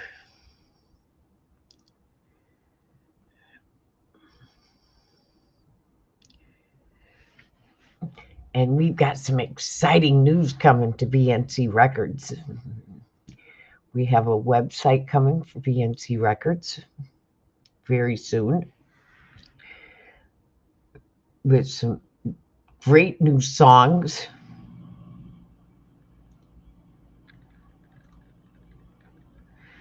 Great new songs for BNC Records. They have been working behind the scenes on them. That will be on the website. We also have a line of merchandise coming on BNC Records. That will be coming out. A little bit of everything on the merchandise site. That will be exciting. Coming up.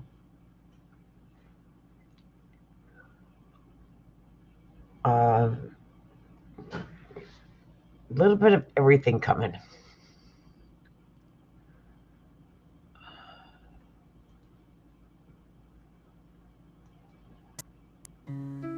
Yeah, yo, Mellows, BNC Records, support. Yeah, she says she wants a real man, one who opens up the door, hold her hands and still smiles when he feels bad. In control of his emotions, wears his heart on his sleeve but don't get mad. One who gives her all his time, puts his dreams to the side and gets a real bag. Yeah, she says she wants a real man, but what she wants is not for real, man. Realest story ever told. Can't have a man who's making money always home. Hard like a truck, that's why he's always on the road, providing everything you need to live the life you say you want. Can't have a man who wears his heart on his sleeve, that won't rip once a while at the seams, especially when you never take the time to look into his eyes and hear him when he silently screams. Yeah, she says she wants a real man, one who opens up the door, hold her hands and still smiles when he feels bad.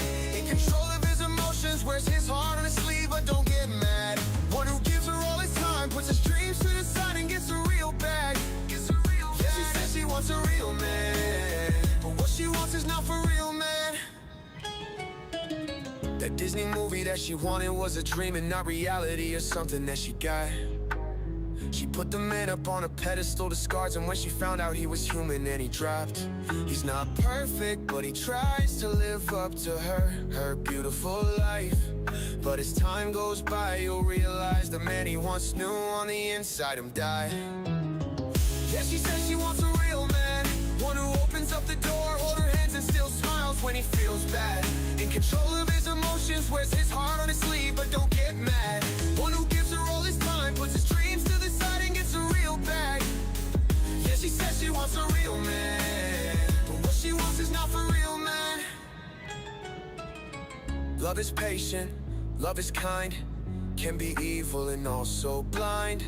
God made man, then said in life he'll find good things when he finds his wife. So as a real man, broken and confused, struggling not knowing what to do, he dove to the bottom of the bottle, drowned in his sorrows and prayed one day she would rescue. But stop pointing out at all his mistakes, be the place he felt safe to express the emotions the world said he can't. He's the rock that she needs, but she hammers away at the love that he has, like she wants it to break. Despite all of the pain, twisted and changed, trying to become the whole picture she paints, till she woke up one day, said she's walking away, looked him dead in the face and then screamed. Yeah, she says she wants a real man, one who opens up the door, hold her hands and still still smiles when he feels bad. In control of his emotions, wears his heart on his sleeve, but don't get mad.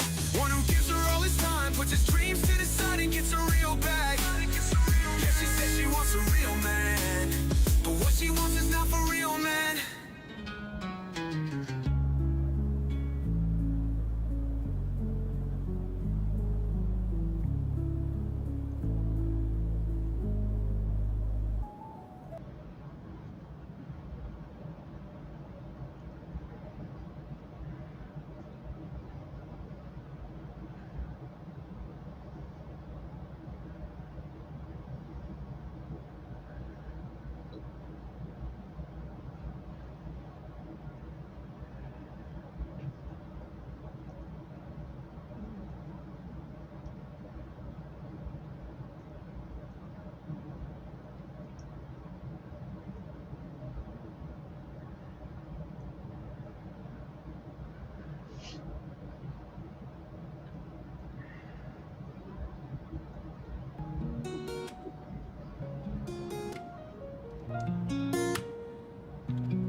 Oh, my love, my friend. It's been a while, you see. Without thinking of you, but the thought makes me free.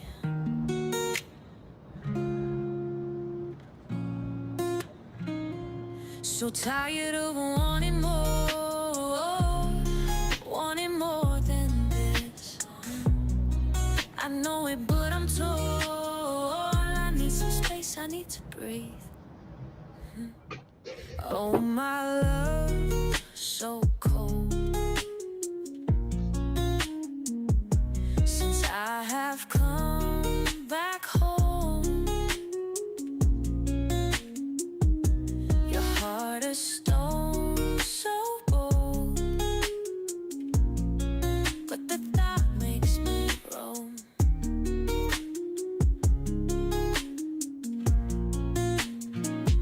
So tired of wanting more than this. I know it, but I'm torn. I need some space, I need to breathe. Need some space from this love. Need some time to unfold. Need some air from above. Need some room to be bold. So tired of wanting more than this. I know it, but I'm torn. I need some space, I need to breathe.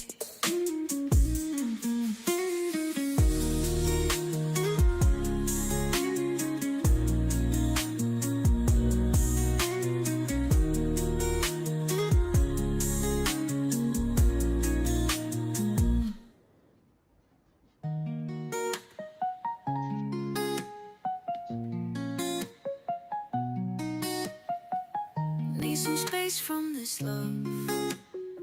Need some time to unfold. Need some air from above. Need some room to be bold. So tired of wanting more than this. I know it, but I'm torn. I need some space, I need to breathe. So tired of wanting more than this. I know it, but I'm torn. I need some space, I need to breathe.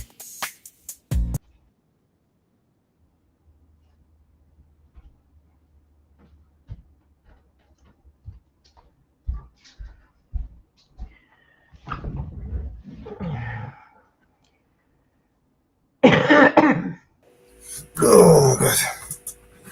Oh, my Android box has just started playing up on me. Oh, no. Yeah. Won't update. So Let's get it crunk up on, have fun up in this dancery. We got y'all open now, you're floating, so you got to dance for me. Don't need no hateration, holleration in this dancery. Let's get it percolating while you're waiting, so just dance for me. Come on everybody, get on up, cause you know we got to get it crunk. Mary J is in the spot tonight, and I'ma make it feel alright. Come on baby, just party with me. Let loose and set your body free. Leave your situations at the door, so when you step inside, jump on the floor. Let's get it crunk up on, have fun up in this dancery. We got y'all open now, you're floating, so you got to dance with me. Don't need no hateration, holleration in this dancery. Let's get it percolating while you're waiting, so just dance for me.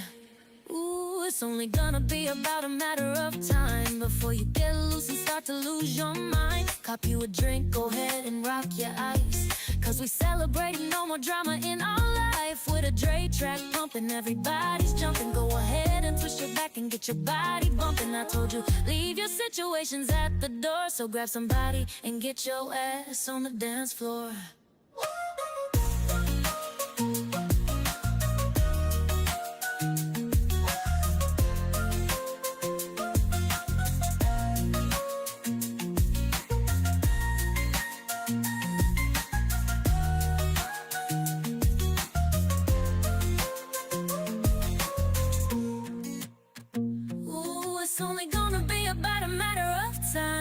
You get loose and start to lose your mind. Cop you a drink, go ahead and rock your ice, cause we celebrating no more drama in our life. With a Dre track pumping, everybody's jumping. Go ahead and twist your back and get your body bumping. I told you, leave your situations at the door, so grab somebody and get your ass on the dance floor. Let's get it crunk up on, have fun up in this dancery. You're open now, you're floating, so you got to dance for me. Don't need no hateration, holleration in this dancery. Let's get it percolating while you're waiting, so just dance for me. Let's get it crunk up on, have fun up in this dancery. We got y'all open now, you're floating, so you got to dance for me. Don't need no hateration, holleration in this dancery. Let's get it percolating while you're waiting, so just dance.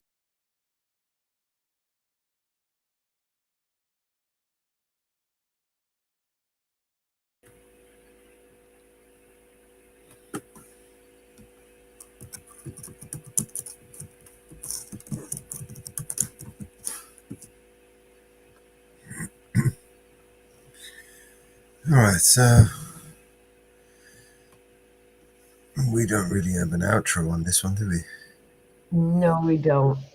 This was actually a test stream to check out this new program. I'm going to play that video from Marcia. I mean, we've got a live tonight on BNC Records, which is going to be in 78 minutes. And yes, in 70 odd minutes.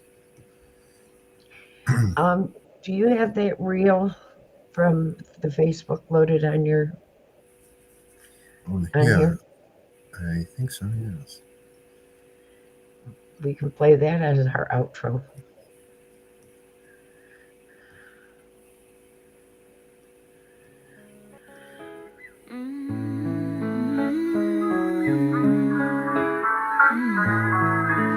Darling,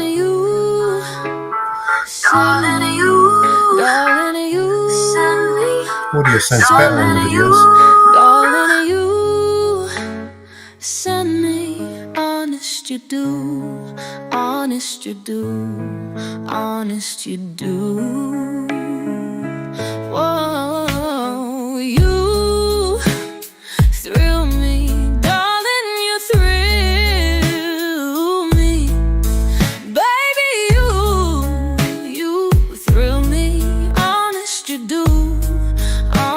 you do.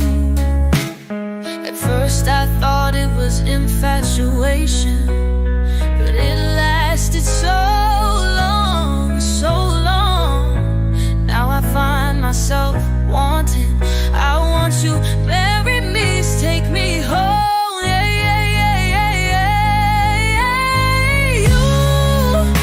You send me, darling, you send me, darling, you.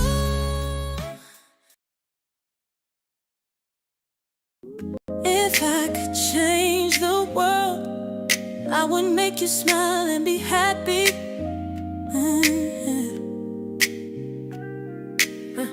If I could change the world, I would make it safe for you to roam.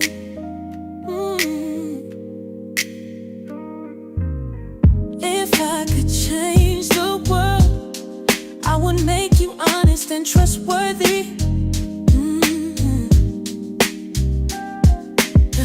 If I could change the world, I would make you love but not hate me.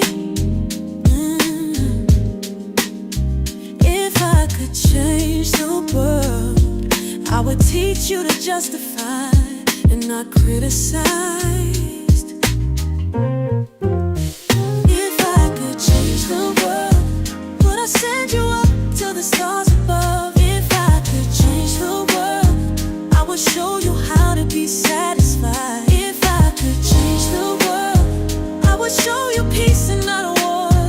If I could change the world, I would embrace you and expose the beauty around.